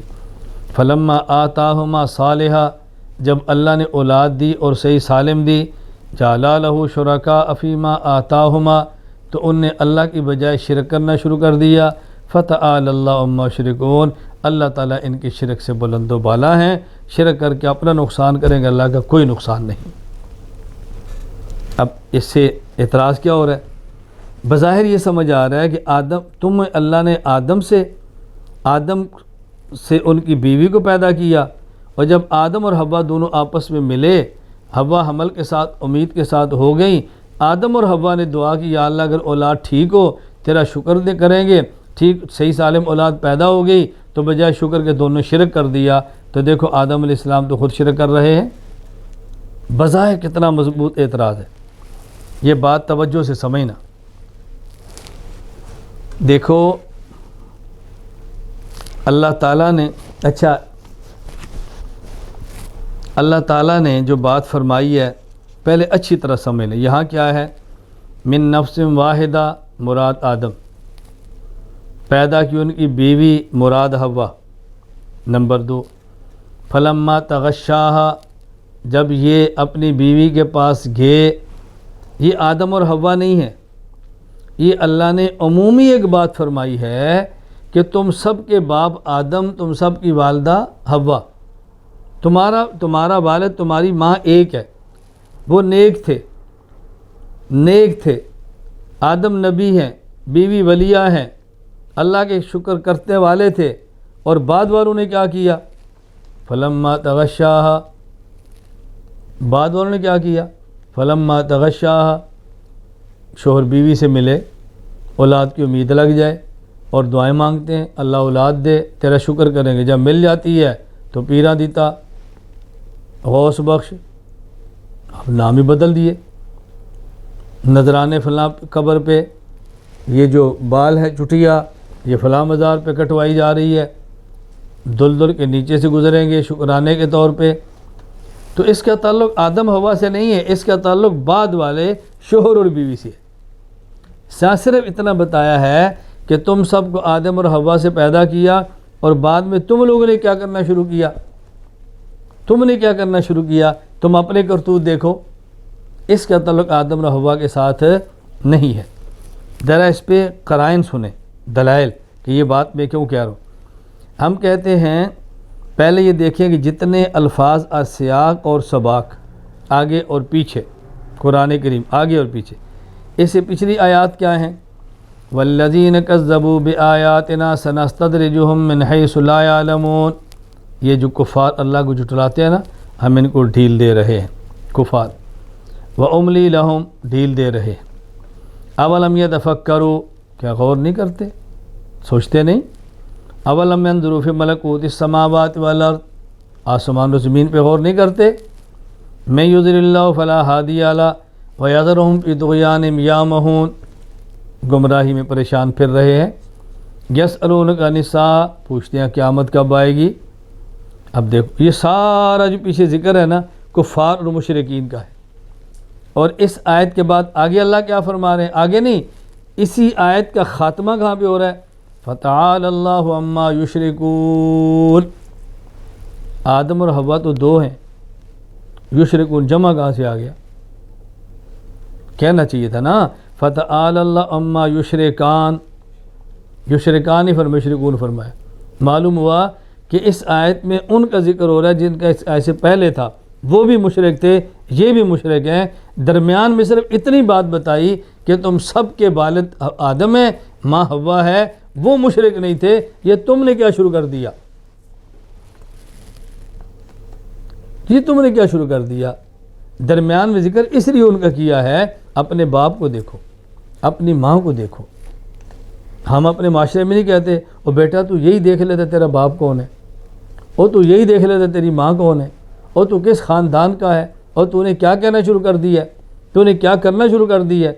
تو اللہ تعالیٰ نے مشرکین کے شرک کو رد کرنے کے لیے، شرم دلانے کے لیے درمیان میں ماں اور باپ کا ذکر کیا ہے کہ تم یہی دیکھ لیتے کہ تمہارا باپ کون تھا، یہی دیکھ لیتے تمہاری ماں کون تھی، نبی کی اولاد ہو کر تم یہ کرتوت کرتے ہو۔ اب آگے جتنی آیات دیکھ لیں، بلا یستطیعون لہم نصرا ولا انفسہم ینصرون، مشرکین کا ذکر ہے۔ وَإِن تَدْعُوهُمْ إِلَى الْهُدَى لَا يَتَّبِعُوكُمْ سَوَاءٌ عَلَيْكُمْ۔ اب اچھی طرح بات سمجھنا، میں سمجھانے لگا ہوں۔ نمبر ایک حضرت آدم اور حوا کے بارے میں یہ نہیں، یہ ان کی اولاد کے بارے میں ہے کہ تمہیں ایسا نہیں کرنا چاہیے، تم شرک کرتے ہو۔ یہ جو میں نے مطلب بیان کیا اس پہ دلیل نمبر ایک، آیت کا سیاق اور سباق دیکھو، اس آیت سے پہلے آیتیں دیکھو، اس آیت کے بعد کی آیتیں دیکھو، تو معلوم ہوگا کہ اس کا تعلق مشرکین کے ساتھ ہے، حضرت آدم اور حوا کے ساتھ۔ جب بھی کوئی بندہ بات کرتا ہے تو اس کی بات کو سمجھنے کے لیے بات کا پس منظر، بیک گراؤنڈ بھی دیکھنا پڑتا ہے نا، کہ یہ بات کس تناظر میں کی ہے۔ سیاق و سباق دیکھو نا، ما قبل ما بعد کو دیکھو، نمبر ایک۔ نمبر دو، اس بات پر پوری امت کا اتفاق ہے کہ شرک حضرت آدم کے دور سے نہیں شروع ہوا، یہ بعد میں شروع ہوا ہے۔ حضرت آدم علیہ السلام کے دور میں تو شرک کا وجود ہی نہیں تھا۔ عام طور پہ تو مشہور ہے جو بعد میں نوح علیہ السلام کے دور میں سب سے پہلے شرک ہوا۔ کچھ پہلے مان بھی لیا جائے تو نمبر دو، آدم علیہ السلام کے دور میں شرک نہیں تھا۔ یہ مشرکین کی عادت جو اللہ نے بیان فرمائی نا، مشرکین کا مزاج کیا ہے؟ فَإِذَا رَكِبُوا فِي الْفُلْكِ دَعَوُا اللَّهَ مُخْلِصِينَ لَهُ الدِّينَ فَلَمَّا نَجَّاهُمْ إِلَى الْبَرِّ إِذَا هُمْ يُشْرِكُونَ۔ مشرک پھنستا ہے تو پھر اللہ کو پکارتا ہے، اور جب نکل جاتا ہے تو پھر شرک کرتا ہے، تو یہ مشرکین کا کام ہے۔ نمبر ایک دلیل، ما قبل اور ما بعد کو دیکھو تو مشرکین کا تذکرہ ہے۔ نمبر دو، حضرت آدم کے دور میں شرک نہیں تھا، شرک تھا ہی بعد میں۔ نمبر تین، اچھی طرح سمجھنا، جو حضرت آدم پر اعتراض کر رہے ہیں وہ حضرت آدم کو نبی مانتے ہیں اور عصمت پر اعتراض کرتے ہیں۔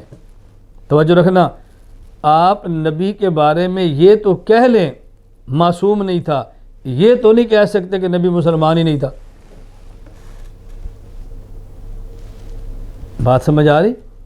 بھائی جو پیغمبر پر اعتراض کرتے ہیں کہ نبی معصوم نہیں ہے، وہ یہ کہیں گے نا کہ نبی سے گناہ ہوتا ہے، یہ تو نہیں کہ نبی سے کفر ہوتا ہے۔ تو اگر اس آیت کا مصداق آدم اور حوا ہیں تو یہ تو شرک ہو رہا ہے، گناہ کیا شرک ہو رہا ہے نا۔ تو معلوم ہوا کہ اس آیت سے مراد آدم اور حوا نہیں ہے۔ جو اعتراض کرنے والے ہیں ان کو بھی ماننا پڑے گا، کیوں؟ اس اعتراض سے تم آدم پر جرم ثابت کرو گے نا، لیکن وہ ثابت کرو گے جو ثابت ہو رہا ہے۔ اس آیت سے جو گناہ ثابت ہو رہا ہے، جو جرم ثابت ہو رہا ہے، وہ شرک والا ہے۔ شرک مانو گے تو نبی کیسے ہوں گے؟ اس لیے معلوم ہوا کہ یہاں مراد آدم اور حوا ہے ہی نہیں۔ یہ بات اچھی طرح ذہن نشین فرما لیں۔ اور یہ جو بات ہم نے کی ہے نا، یہ ہماری رائے نہیں ہے۔ تفسیر در منصور سیوطی کی عبداللہ بن عباس فرماتے ہیں، ما اشرک آدم، اس کا آدم سے کوئی تعلق نہیں ہے۔ ان اولہما شکرون، شروع میں شکر کا تذکرہ کیا ہے، اور آخر میں بعد والوں کی بیان یہ مثالیں کہ پہلے شکر کرتے کی باتیں کرتے ہیں اور جب ہو جاتا ہے پھر کفر شروع کر دیتے ہیں، پھر شکر کی بجائے شرک شروع کر دیتے ہیں۔ المستدرک علی الصحیحین عبداللہ بن عباس، اللہ اکبر، یہ چونکہ صحابی ہے نا، میں اس لیے کہہ رہا ہوں، یہ حضرت صحابی کے بارے میں مستدرک میں کیا ہے؟ ان تفسیر الصحابی الذی شاہد الوحی والتنزیل عند الشیخین حدیث و مسند۔ صحابی جب آیت کی تفسیر کرتا ہے وہ حدیث ہوتی ہے۔ حضرت عبداللہ بن عباس فرماتے ہیں شرک آدم نے نہیں کیا، گویا تفسیر اس کی حدیث سے کی جا رہی ہے۔ حسن بصری فرماتے ہیں کان ھذا فی بعض اہل الملل ولم یکن بعادم، تفسیر مظہری، حضرت آدم کا کام نہیں تھا، یہ بعد والوں نے کفر و شرک کیا ہے۔ خیر، یہ تو میں نے آپ کی خدمت میں بنیادی طور پر 3 دلائل پیش کیے ہیں، پھر اچھی طرح اس کو ذہن نشین فرما لیں۔ نمبر 1 دلیل کہ اس سے مراد آدم اور حوا نہیں ہے، آیت سے پہلے اور اس آیت کے بعد، بلکہ اس آیت کے اینڈ آخر میں فَتَعَالَى اللَّهُ عَمَّا يُشْرِكُونَ مشرکین کا ذکر ہو رہا ہے، اور آدم اور حوا تو نبی ہیں۔ بات سمجھ آ گئی؟ نمبر 2 اچھی طرح بات سمجھ لیں۔ نمبر 2 میں نے کہا حضرت آدم اور حضرت حوا کے بارے میں یہ بات نہیں ہو رہی۔ کیوں؟ اس لیے کہ جو لوگ آدم اور حوا پر اعتراض کرتے ہیں، معصوم نہیں مانتے، وہ نبی تو سمجھتے ہیں نا، پھر معصوم نہیں مانتے۔ اور یہاں جو جرم بیان کیا جا رہا ہے وہ جرم شرک کا ہے۔ اگر یہ جرم مان لیا جائے تو نبوت ہی نہیں رہتی۔ پھر اس بات کا کیا معنی کہ نبی معصوم ہوتا ہے کہ نہیں؟ پہلے نبی تو مانو نا، یہ شرک والا جرم مانو کہ پھر تو نبی ہی نہیں ہے، تو پھر یہ بحث کون سی ہے کہ وہ معصوم ہوتے ہیں کہ معصوم نہیں ہوتے؟ تو میں اس لیے آپ کی خدمت میں عرض کر رہا ہوں کہ اس کو اچھی طرح سمجھ لیں۔ اس پر ایک حدیث پیش کی جاتی ہے، ذرا اس کو بھی آپ ذہن نشین فرما لیں۔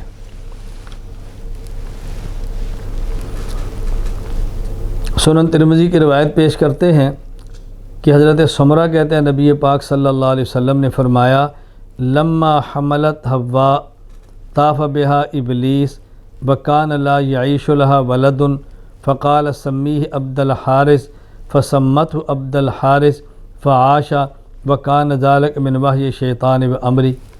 حضرت حوا کی اولاد حمل ٹھہرتا نہیں تھا، جب حمل ٹھہر گیا تو ابلیس نے کہا بیٹا پیدا ہو تو عبد الحارث نام رکھنا، اور حارث نام ابلیس کا تھا، تو انہیں نام عبد الحارث رکھ لیا، تو یہ شیطان کے کہنے پہ رکھا ہے۔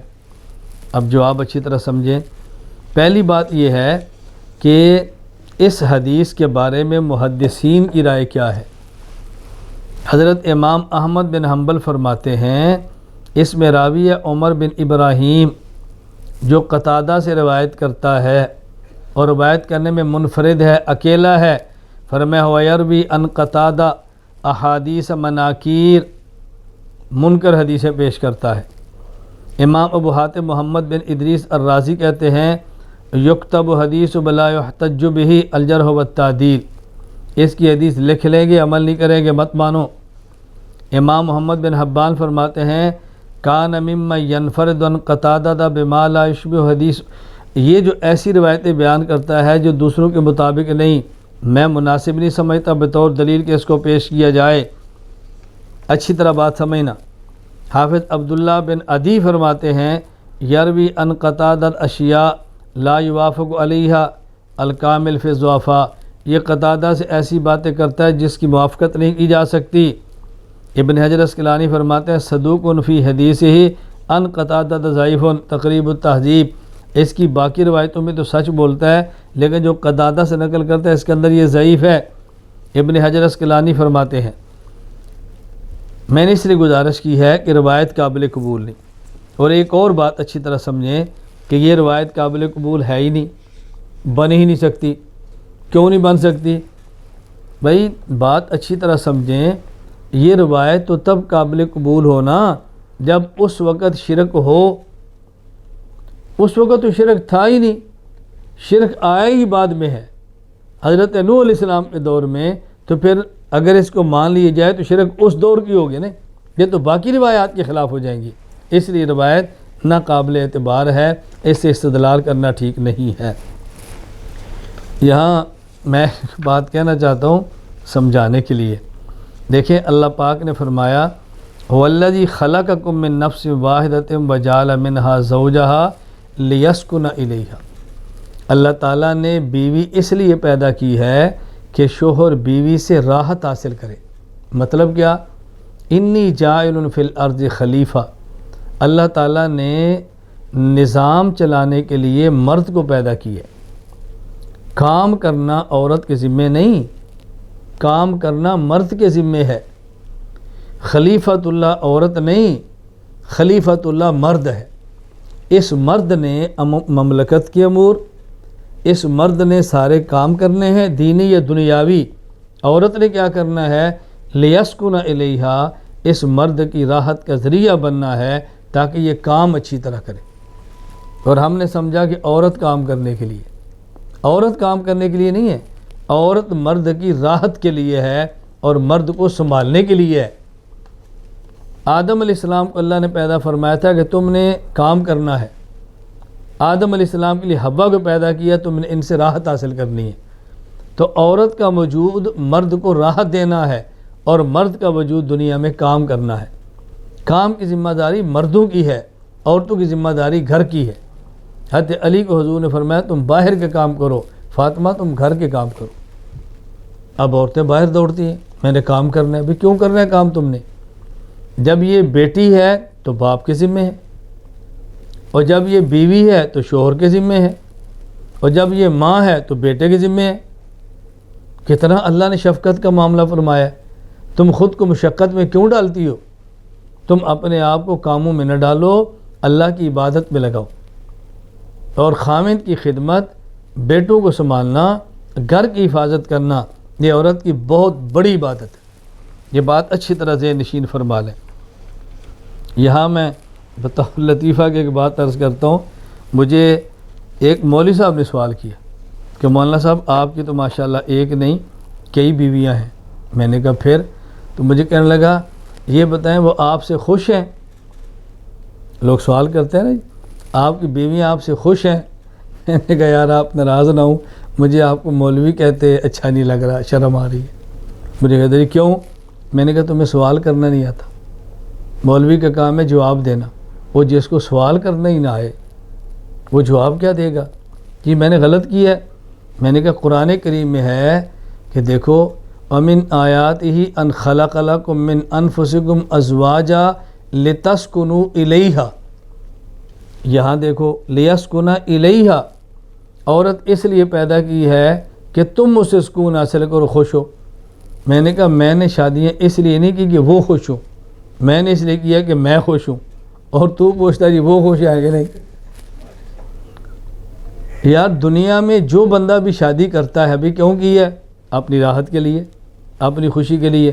کوئی یہ کہتا ہے بھائی شادی کیوں کی ہے؟ تاکہ وہ لڑکی خوش ہو جائے۔ میں نے کہا یار آپ پوچھ رہے ہیں مولانا صاحب آپ خوش ہیں، نہ آپ پوچھ رہے ہیں وہ خوش ہیں، تم مجھ سے پوچھو جی آپ خوش ہیں، بات ختم ہوگی۔ تو میں نے کہا یار سوال کرنا سیکھا کرو، جواب تو بات کا مسئلہ ہے نا۔ میں نے اس لیے کہا میں جواب بھی دیتا ہوں اور سوال بھی ٹھیک کراتا ہوں بھی سوال کیسے کرنے چاہیے۔ اس حوالے سے لوگ ہم سے سوالات کرتے رہتے ہیں، پھر میں جو آپ میڈیا والے ہیں وہ تو بتا دیتے ہیں، جو میڈیا والے نہیں ہوتے وہ ویسے دوستوں کو بتاتے رہتے ہیں۔ حضرت نوح علیہ السلام پہ اعتراض، اللہ اکبر۔ حضرت نوح علیہ السلام کو اللہ نے فرمایا وَاصْنَعِ الْفُلْكَ بِأَعْيُنِنَا وَوَحْيِنَا وَلَا تُخَاطِبْنِي فِي الَّذِينَ ظَلَمُوا إِنَّهُمْ مُغْرَقُونَ۔ نوح علیہ السلام اپنی قوم کو سمجھاتے رہے، اللہ اکبر۔ فَلَبِثَ فِيهِمْ أَلْفَ سَنَةٍ إِلَّا 50 عَامًا، 2-4 سال نہیں 950 سال تک اپنی قوم کو سمجھاتے رہے۔ رب انی دعوت قومی لیلا ونہارا فلم یزدہم دعائی الا فرارا۔ اللہ، کیا حضرت نوح علیہ السلام کی مشقت ہے۔ اے اللہ میں نے دن کو، اے اللہ میں نے رات کو، میں نے دن رات ایک کر دی، ان کو سمجھانے میں باز نہیں آتے۔ تو بتائیں نوح علیہ السلام نے کتنے درد کے ساتھ کہا ہوگا یا اللہ اب ان کو ختم کر دے، اب مجھے ان سے ہدایت کی توقع نہیں رہی۔ کتنے درد کے ساتھ نبی نے یہ دعا مانگی ہوگی۔ ہم جیسے لوگ جنہوں نے جنت اور جہنم کو پڑھا ہے، مانا ہے، دیکھا نہیں ہے، اور پیغمبر براہ راست وحی آ رہی ہے، مشرک کو جہنم میں جلتا دیکھ رہے، اور کس درد سے نوح علیہ السلام نے دعا مانگی ہوگی۔ قوم کی ہلاکت کا وقت آ گیا تو نوح علیہ السلام کو حکم ہوا کہ آپ کشتی تیار کریں۔ نوح علیہ السلام نے قوم کو بتا دیا تمہارے اوپر پانی کا عذاب آنے والا ہے، جس نے بچنا ہے کلمہ پڑھ لو۔ قوم مذاق اڑا رہی ہے، کہاں سے پانی، کہاں سے پانی؟ خیر نوح علیہ السلام نے کشتی بنانی شروع کر دی۔ اللہ پاک نے فرمایا نوح تم ہماری نگرانی میں کشتی بناؤ تو کشتی بن جائے، عذاب آ جائے تو پھر یہ جو ظالم ہے نا مشرک، ان کے بارے میں ہم سے دعا نہ کرنا، کیوں اللہ تو جانتے ہیں نا کہ نبی کو دکھ کتنا ہے۔ ابھی تو مجھے عذاب کا بھی فرما رہے ہیں نا، جب عذاب آنا ہے تو نبی کا دل پگھل جانا ہے۔ فرمایا نوح اب ولا تخاطبنی فی الذین ظلموا، مشرکین کے بارے میں مجھے نہ کہنا، ان کو چھوڑ دو۔ اللہ اکبر، کشتی بن گئی، پانی تنور سے نکلا، آسمان سے برشا، پانی ہی پانی، پانی ہی پانی۔ نوح علیہ السلام کو اللہ پاک نے حکم دیا۔ اب نوح علیہ السلام حکم دیا ہر جانور کا ایک جوڑا یہ بھی رکھ لو۔ کشتی بہت بڑی تھی، گھر والوں کو بھی بٹھا لو، مومنین کو بھی بٹھا لو۔ اب نوح علیہ السلام کا بیٹا وہ نہیں بیٹھا۔ نوح علیہ السلام بیٹے کو آواز دے رہے ہیں، بیٹا آ جا، یا بنی ارکب معنا، بیٹا ڈوب جائے گا۔ اور بیٹا کیا کہہ رہا ہے؟ میں پہاڑی پہ چڑھ جاؤں گا، ساوی الی جبل یعصمنی من الماء، ابا پہاڑ پہ چڑھ کے جان بچاؤں گا، تیری کشتی میں نہیں بیٹھوں گا۔ نوح علیہ السلام سمجھا رہے بیٹا لا عصم اليوم، آج نہیں کو بچ سکتا خدا کے عذاب سے۔ نوح علیہ السلام نے بیٹے کو مانگا، اللہ نے فرمایا یا اللہ فرماتے رب انا، نوح علیہ السلام نے کہا اے اللہ میرا بیٹا میرا اہل ہے، آپ نے فرمایا تھا کہ تمہارے گھر والوں کو بچاؤں گا، کشتی میں سوار کر لو، تو اللہ اس کو بچا لینا۔ اس پر اللہ تعالیٰ نے نوح علیہ السلام کو ڈانٹا، اے نوح یہ کافر ہے اور مجھ سے ایسا سوال مت کرو جس کا تمہارے پاس علم نہیں ہے۔ تو نوح علیہ السلام نے اللہ پاک سے معافی مانگی کہ یا اللہ میں توبہ کرتا ہوں، میں نے وہ بات مانگی جو میں سمجھ نہیں سکا۔ تو دیکھو نوح علیہ السلام کو اللہ نے منع کیا مشرکین کے بارے میں دعا مانگنے سے۔ بیٹا مشرک تھا تو نوح نے دعا مانگی تو گویا اللہ تعالیٰ حکم کی نافرمانی کی۔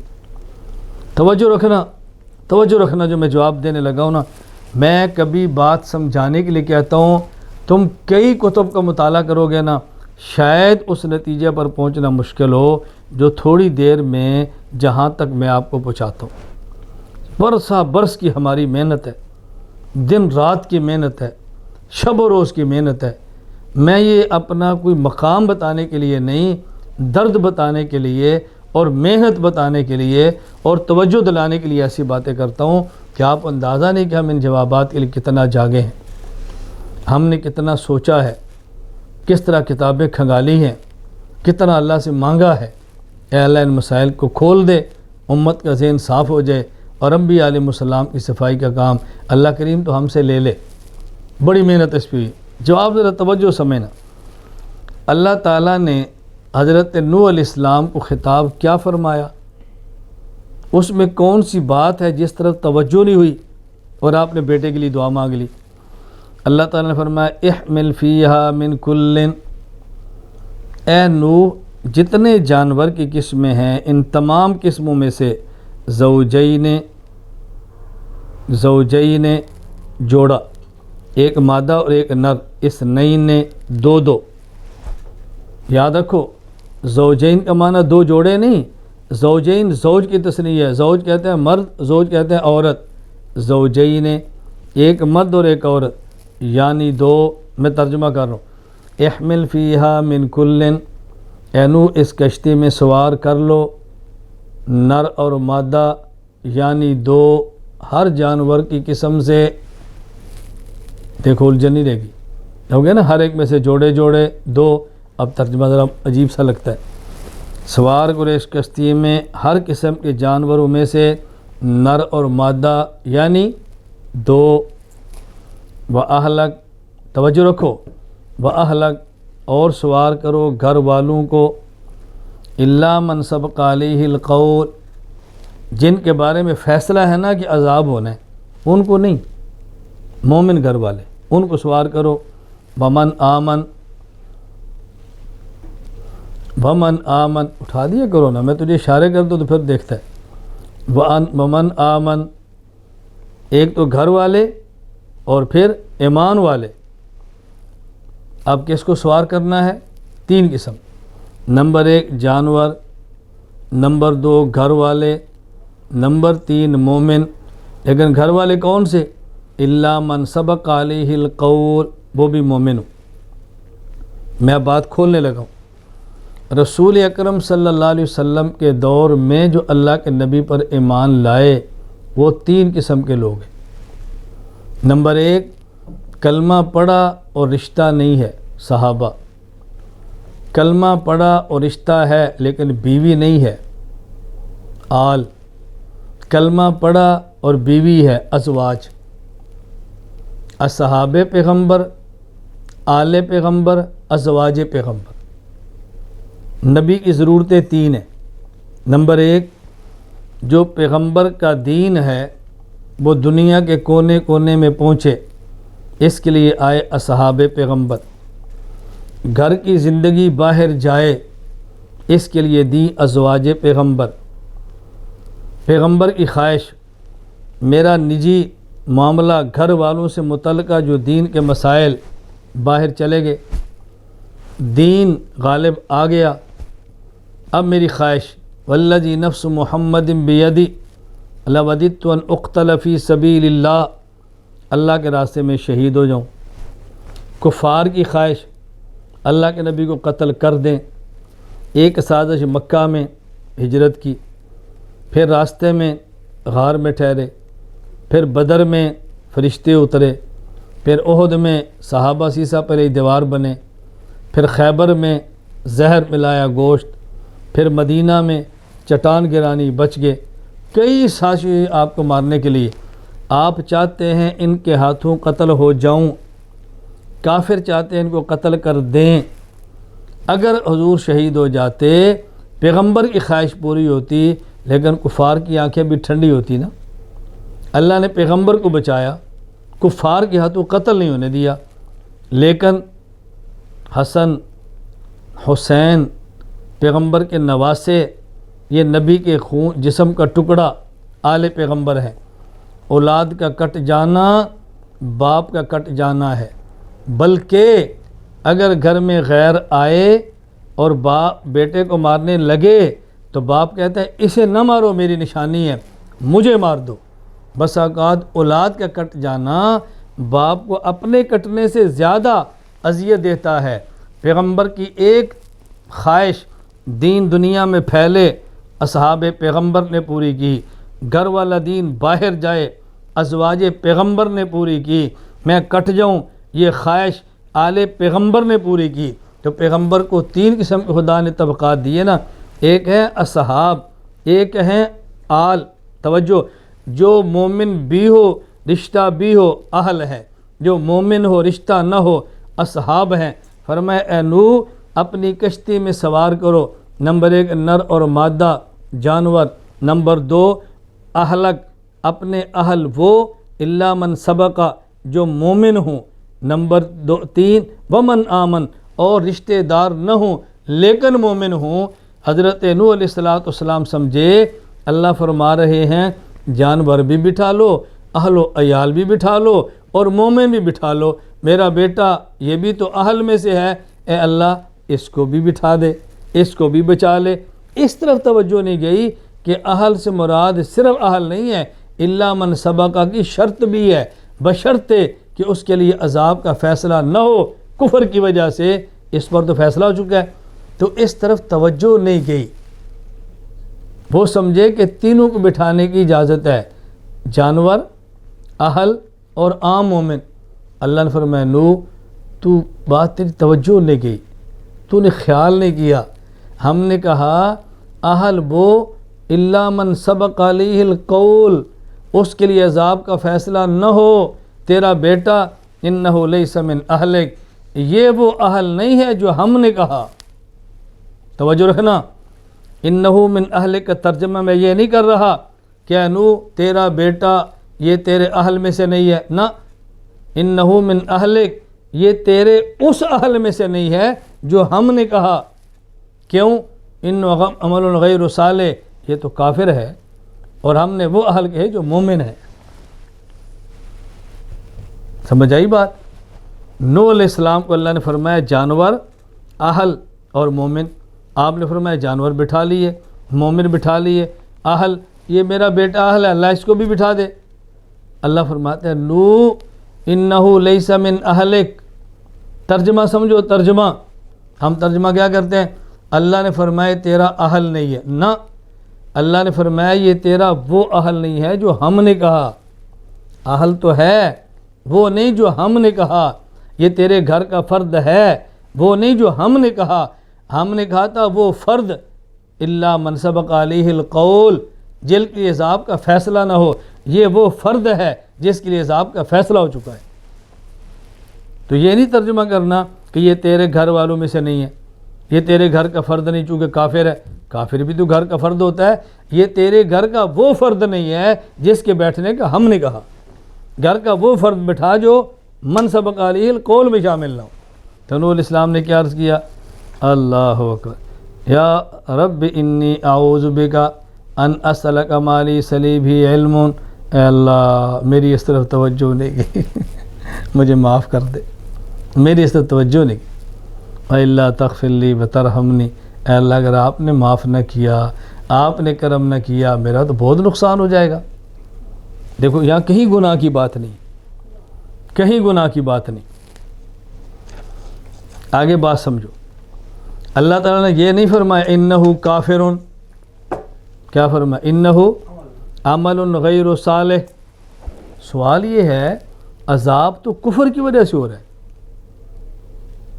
کیا نوح علیہ السلام کے جو سارے صحابہ تھے وہ کوئی نبی تھے، معصوم تھے، ان سے کوئی گناہ نہیں ہوتا تھا؟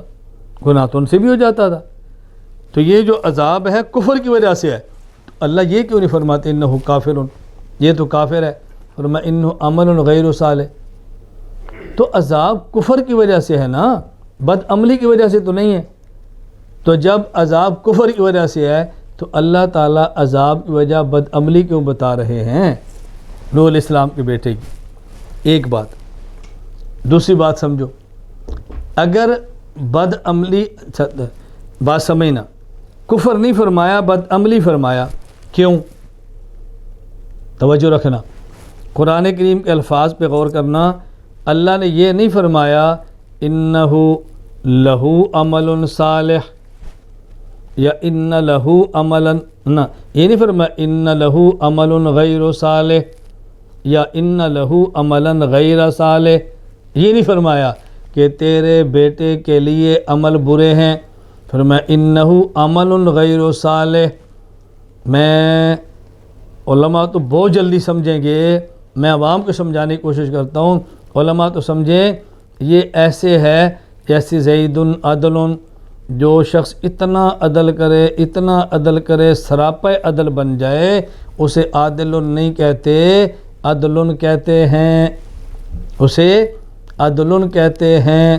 کوئی آدمی متقی ہو، اتنا تقوی اختیار کرے کہ گناہ بالکل ہی چھوڑ دے، متقی نہیں، سراپا تقوی کہتے ہیں۔ اللہ نے فرمایا انہو عمل غیر صالح، اے نوح تیرا جو بیٹا ہے یہ سراپا بد کرداری ہے، یہ تیرا بیٹا سراپا بد عملی ہے، اس کے نام اعمال میں نیک عمل نہیں ہے۔ کیا معنی؟ یہ بتایا کہ یہ کافر ہے، یہ کافر ہے، سراپا بد عملی ہے، نیک عمل کا تصور بھی نہیں ہے۔ لیکن کفر کو یہاں کفر نہیں کہا، سراپا بد عملی کہا۔ یہاں دو مسئلے سمجھ آگئے۔ اگر اللہ فرماتے ہیں انہو کافرون، یہ کافر ہے، یہ سمجھ آتا حضرت نوح کا بیٹا کافر ہے، یہ سمجھ نہ آتا کہ کافر کا کوئی نیک عمل قبول نہیں ہوتا۔ فرمایا انہو عمل غیر صالح، یہ بتایا کہ سراپا بد عملی ہے، یعنی ایسا شخص ہے جس کا کوئی عمل بھی قبول نہیں ہوتا اور وہ کافر ہے۔ تو یہاں اس لفظ کے کہنے سے دو باتیں سمجھ آئی، نمبر ایک یہ کافر ہے، اور نمبر دو کافر کا کوئی عمل بھی قبول نہیں ہوتا۔ اگر انہو کافرون کہتے تو ایک بات سمجھ آنی تھی کہ کافر ہے، یہ نہیں سمجھ آنی تھی کہ کافر کا کوئی عمل قبول ہی نہیں ہوتا۔ قرآن کہتا ہے فَلَا نُقِيمُ لَهُمْ يَوْمَ الْقِيَامَةِ وَزْنًا، کافر کا کوئی نیک عمل ہو بھی نہ تو اللہ تعالیٰ اس کے لیے قیامت کے ترازو ہی نہیں رکھیں گے، قبول ہی نہیں۔ بات سمجھ آ گئی؟ میں پھر دہراتا ہوں، اچھی طرح سمجھو، نوح علیہ السلام کو اللہ پاک نے فرمایا اے نوح اس میں سوال کرو من کل زوجین اثنین جانور و اہلک گھر والے و من آمن مومن. نوح علیہ السلام نے جانور بھی بٹھا لیے مومن بھی بٹھا لیے. مسئلہ گھر والوں کا تھا کہ اللہ اس بیٹے کو بچا لے, آپ کا وعدہ تھا گھر والوں کو بچاؤں گا تو بچا لے. اللہ پاک نے سمجھایا اے نوح ہم نے جو گھر والے کہے تھے نا یہ تیرا بیٹا انہ لیس من اہلک, یہ وہ گھر والا نہیں جو ہم نے کہے, ہم نے وہ گھر والا کہا جو مومن ہو, یہ تو کافر ہے, یہ ان گھر والوں میں شامل ہی نہیں ہے. اب نوح علیہ السلام نے کہا یا اللہ ہو معاف فرما دے, اس بات کی تو میری توجہ نہیں کی, میں اہلک تو سمجھا الا من سبق کی طرف توجہ نہیں کی کہ آپ کون سے حال فرما رہے ہیں. یہ میری غلطی ہے, سمجھنے میں غلطی ہوئی ہے, اللہ تو مجھے معاف فرما دے.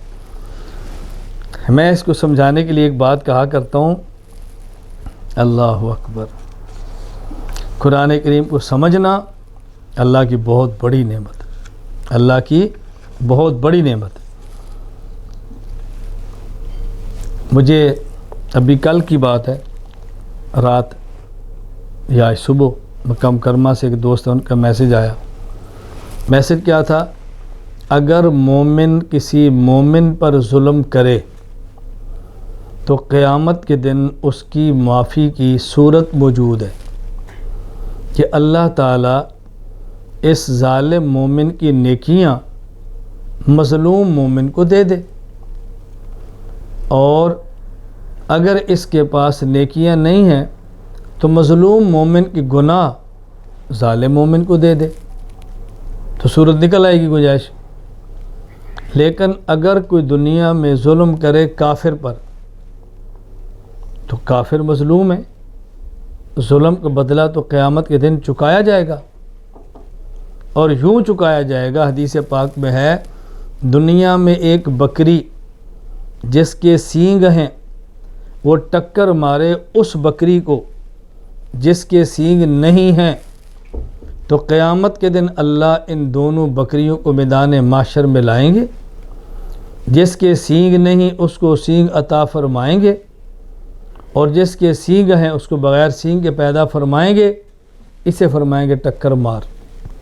یہ ٹکر مار کے بدلہ لے گی, جب بدلہ لے چکے ہی ہوگی اللہ فرمائے گا اب تم دونوں مٹی بن جاؤ, ختم. وہاں پر قرآن کہتا ہے کافر کہے گا یقول الکافر یا لیتنی کنت ترابا, اس موقع پر کہے گا اے کاش میں بھی آج مٹی ہو جاتا. وہاں اس کاش نے کام نہیں آنا. تو اگر مسلمان پہ ظلم کرے تو ظالم کی نیکی مظلوم کو دے دیں, نیکیاں نہ ہوں تو مظلوم کا گناہ ظالم کو دے دیں. لیکن اگر دنیا میں کسی نے کافر پر ظلم کیا اس کی معافی کی صورت بہت مشکل ہے. اب کیا ہوگا اگر مسلمان کی نیکی کافر کو دے بھی دیں کام نہیں آنی. کوئی کافر کا گناہ اٹھا کے مومن کو دے دیں کافر کا پھر بھی کوئی فائدہ نہیں. اس کی صورت کیا ہوگی؟ یہ بہت مشکل صورت ہے. اس لیے یہ بات یاد رکھنا, دنیا میں مسلمان کا مسلمان پر ظلم کرنا آخرت کے اعتبار سے اتنا خطرناک نہیں ہے جتنا کسی کافر پہ ظلم کرنا. یہ بہت خطرناک ہے. اب کیا ہوگا اللہ ہی جانتے ہیں. ہمارے علم کے مطابق چونکہ ایسی حدیث نہیں ہے کہ جس کو ہم پیش کر سکیں. اب آخرت کا معاملہ ایسا ہے کہ وہ صاف وحی سے تعلق رکھتا ہے, وحی نہ ہو تو کیا کریں. اس پر علماء نے لکھا ہے کہ یہ معاملہ بہت خطرناک ہے. مسلمان کی نیکی کافر کو دیکھ کر جان چھوٹے یہ بھی نہیں ہوگی, کافر کا گناہ دے کے مسلمان کو مل جائے اور کافر کی جان چھوٹے یہ بھی نہیں ہوگا. اب اس مسلمان کے ساتھ کیا معاملہ ہوگا اللہ ہی جانتے. ظاہر ہے جب تک ظلم کا بدلہ نہیں چکائیں گے تو تب تک آگے جانا تو مشکل ہے. اب ظلم کا بدلہ کیسے چکائیں گے وہ اللہ ہی جانتے ہیں. اس مسلمان کو کیسے ماریں گے, کافر کو کیسے اس کے ذریعے سزا دلوائیں گے, کیا صورت ہوگی. بہرحال خطرناک بہت ہے. اللہ تعالیٰ ہمیں معاف فرمائے، اللہ ہماری حفاظت فرمائے۔ مجھے جب یہ جواب بھجوایا تو ان صاحب کی طرف سے جواب آیا، انہوں نے مجھے ایک عربی عبارت بھجوائی، اس کا خلاصہ کیا تھا، مسلمان اگر ظلم کرے اس کافر پر جو حربی ہے، یعنی مسلمانوں سے جنگ لڑتا ہے، پھر تو کچھ نہیں ہوگا۔ اگر ظلم کرے اس کافر پر جو ذمی ہے، یعنی مسلمانوں کے ملک میں ٹیکس دے کے رہتا ہے، متاحت ہے، معاہدہ کیا ہوا ہے، تو پھر یہ سوال ہے۔ میں نے کہا دیکھیں، جو مسلمان کافر جنگجو کو مارے وہ تو ظلم ہے ہی نہیں، اس کو ظلم میں شمار کیسے کریں گے؟ تو ظلم کا معنی ہے اس کو ماریں جس کو مارنا نہیں چاہیے، وہ جس کو مارنا چاہیے اس کو مارنا کون سا ظلم ہے؟ بات تو پوری سمجھنی چاہیے۔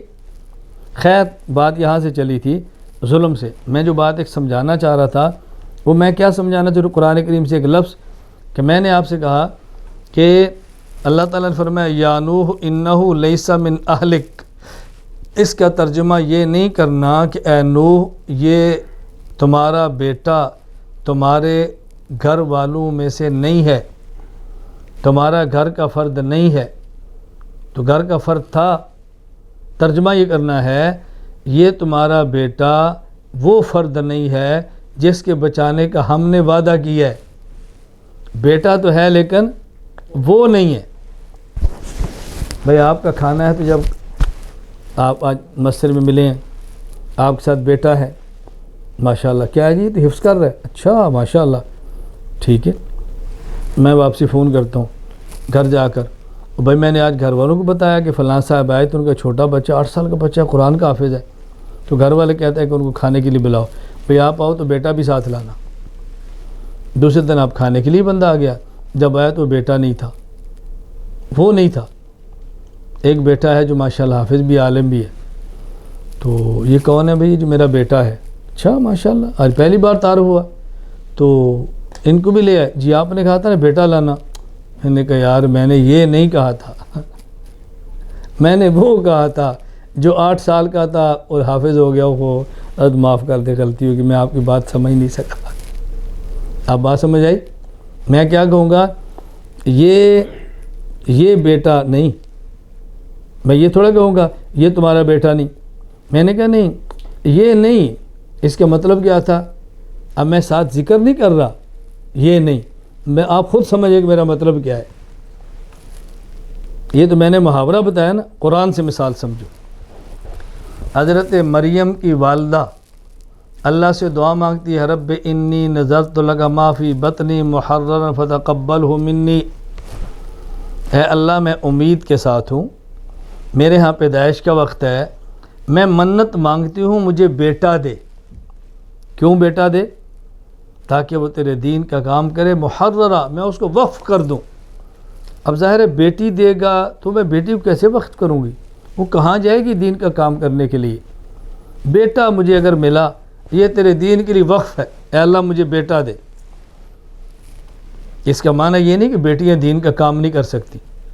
مجھے آج کی بات ہے، ایک بچی ہے مجھ سے بیعت ہے، کالج میں پڑھتی ہے اور شاید مدرسے میں شروع کیا، اس سال پہلا درجہ ہے، تو ہمارے جو خواتین کی کارگزاریاں چلتی ہیں، تو اس نے مجھے کہا کہ استاد جی مجھے آپ اپنا بیٹا بنا لیں۔ میں نے بات سمجھانے کے لیے کہا، میں نے کہا اپنی تصویر بھیج دو۔ میری تصویر؟ میں نے کہا آپ کی تصویر؟ کہتی ہے کیوں؟ میں نے کہا تو میرا بیٹا ہو نا۔ کہتی ہے تصویر تو حرام ہے، تو میں نے کہا بیٹا بننا بھی حرام ہے نا۔ اب تو میں سمجھ آ گیا میں نے کیوں، میں تصویر نہیں مانگ رہا، تو کہہ رہی ہے مجھے بیٹا بنا لو۔ جب بیٹا ہے تو پھر تصویر بھی ٹھیک ہے، جب تصویر نہیں آ سکتی تو اس کا معنی ہے کہ بیٹی بیٹا نہیں بن سکتی نا۔ کہا استاد جی مجھے بات سمجھ آ گئی، اللہ آپ کو جزائے خیر دے، مجھے بات سمجھ آ گئی۔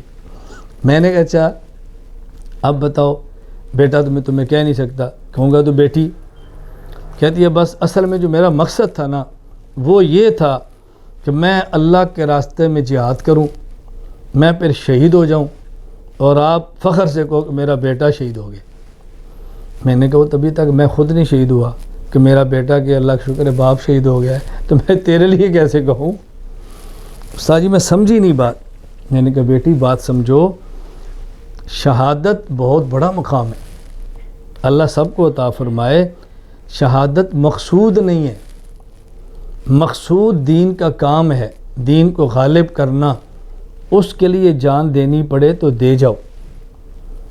شہادت مقصود نہیں، مقصود اعلاء کلمت اللہ ہے، اس کے لیے شہادت ایک ذریعہ ہے، اور اگر بغیر شہادت کی ہو تو پھر بھی ٹھیک ہے۔ کتنے صحابہ ہیں جنگ میں تھے پھر بھی شہید نہیں ہوئے، تو کیا ان کو مقصود نہیں ملا؟ میں نے کہا یہ نہ کرو، میرے کہتے جی پھر؟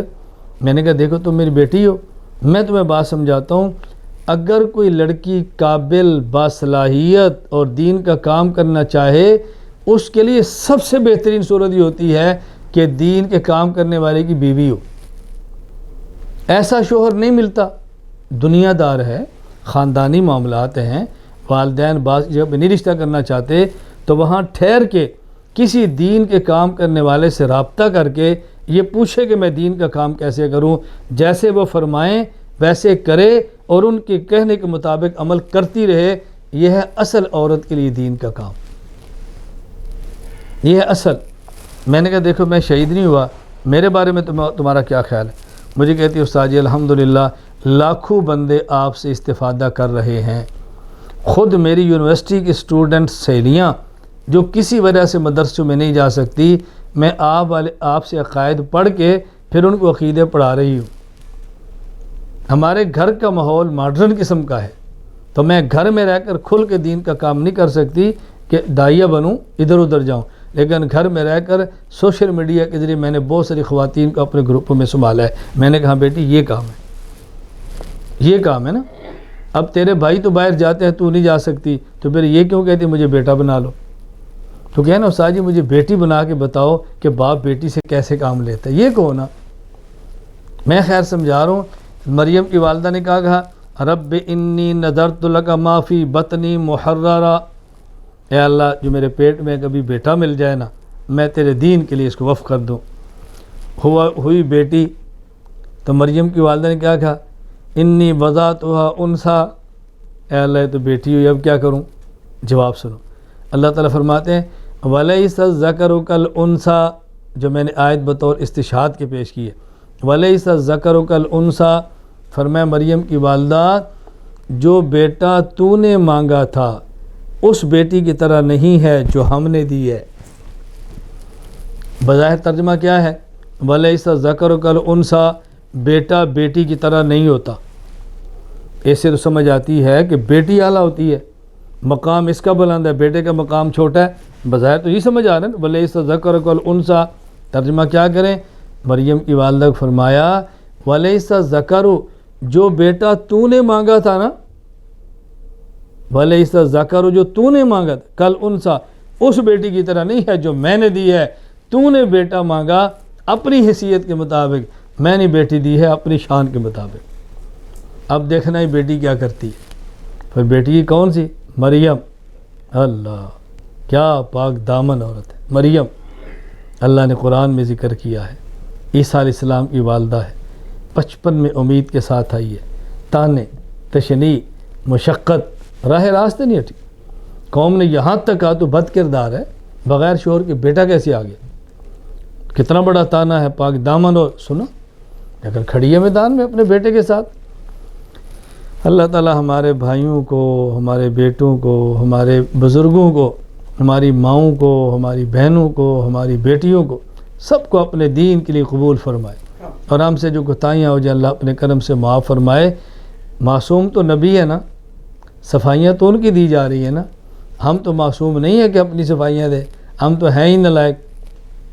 آپ یقین فرماؤ میں اور آپ سب اس پر اللہ کا شکر ادا کریں اور اپنے گناہوں کو یاد کیا کریں، میرا وہ گناہ، میرا وہ گناہ، میرا وہ گناہ، میرا وہ گناہ، میرا وہ گناہ، سوچا کریں اپنے گناہوں کو۔ اگر اللہ کسی ایک گناہ کو لے کر ہمیں دین سے محروم کر دیں، کیا کر لیں گے؟ کیا کر لیں گے؟ خود رسول اکرم صلی اللہ علیہ وسلم نے فرمایا، جب یہ پوچھا گیا نا آسان حساب کیا ہے، مشکل حساب کیا ہے، فرمایا جس شخص سے اللہ نے قیامت کے دن پوچھ لیا یہ تو نے کیوں کیا ہے، بس مشکل حساب شروع ہو گیا۔ یہ تو نے کیوں کیا ہے، مشکل شروع ہو گیا۔ جب تک اللہ یہ نہ پوچھے نا تو نے کیوں کیا ہے، بس تب تک آسان ہے۔ جب پوچھ لیا پھر مشکل، بس پھر بہت مشکل ہے۔ دیکھو ہم نماز پڑھیں یہ ہماری ضرورت ہے، زکوٰۃ دیں ہماری ضرورت ہے، روزہ رکھیں ہماری ضرورت ہے، عورتیں پردہ کریں یہ ہماری ضرورت ہے، شوہر بیوی کا حق ادا کرے ضرورت ہے، بیوی شوہر کا حق ادا کرے ضرورت ہے، حج عمرہ کریں ضرورت ہے، میں سبق پڑھاؤں میری ضرورت ہے، آپ پڑھیں یہ آپ کی ضرورت ہے۔ ہم جتنے دین کے کام کرتے ہیں کبھی اس پر ہم بے فکر ہو جاتے ہیں کہ آخرت کے لیے ہمارے یہ عمل بھی ہے، یہ عمل بھی ہے، یہ عمل بھی ہے۔ میں کہتا ہوں اگر اللہ قیامت کے دن پوچھ لیں یہ تو تم نے کرنے تھے سو کیے، مجھے یہ بتاؤ تم نے جرم کیوں کیا تھا، یہ گناہ کیوں کیا تھا، یہ میری نافرمانی کیوں تھی؟ اس وقت ہمارے پاس کیا جواب ہوگا؟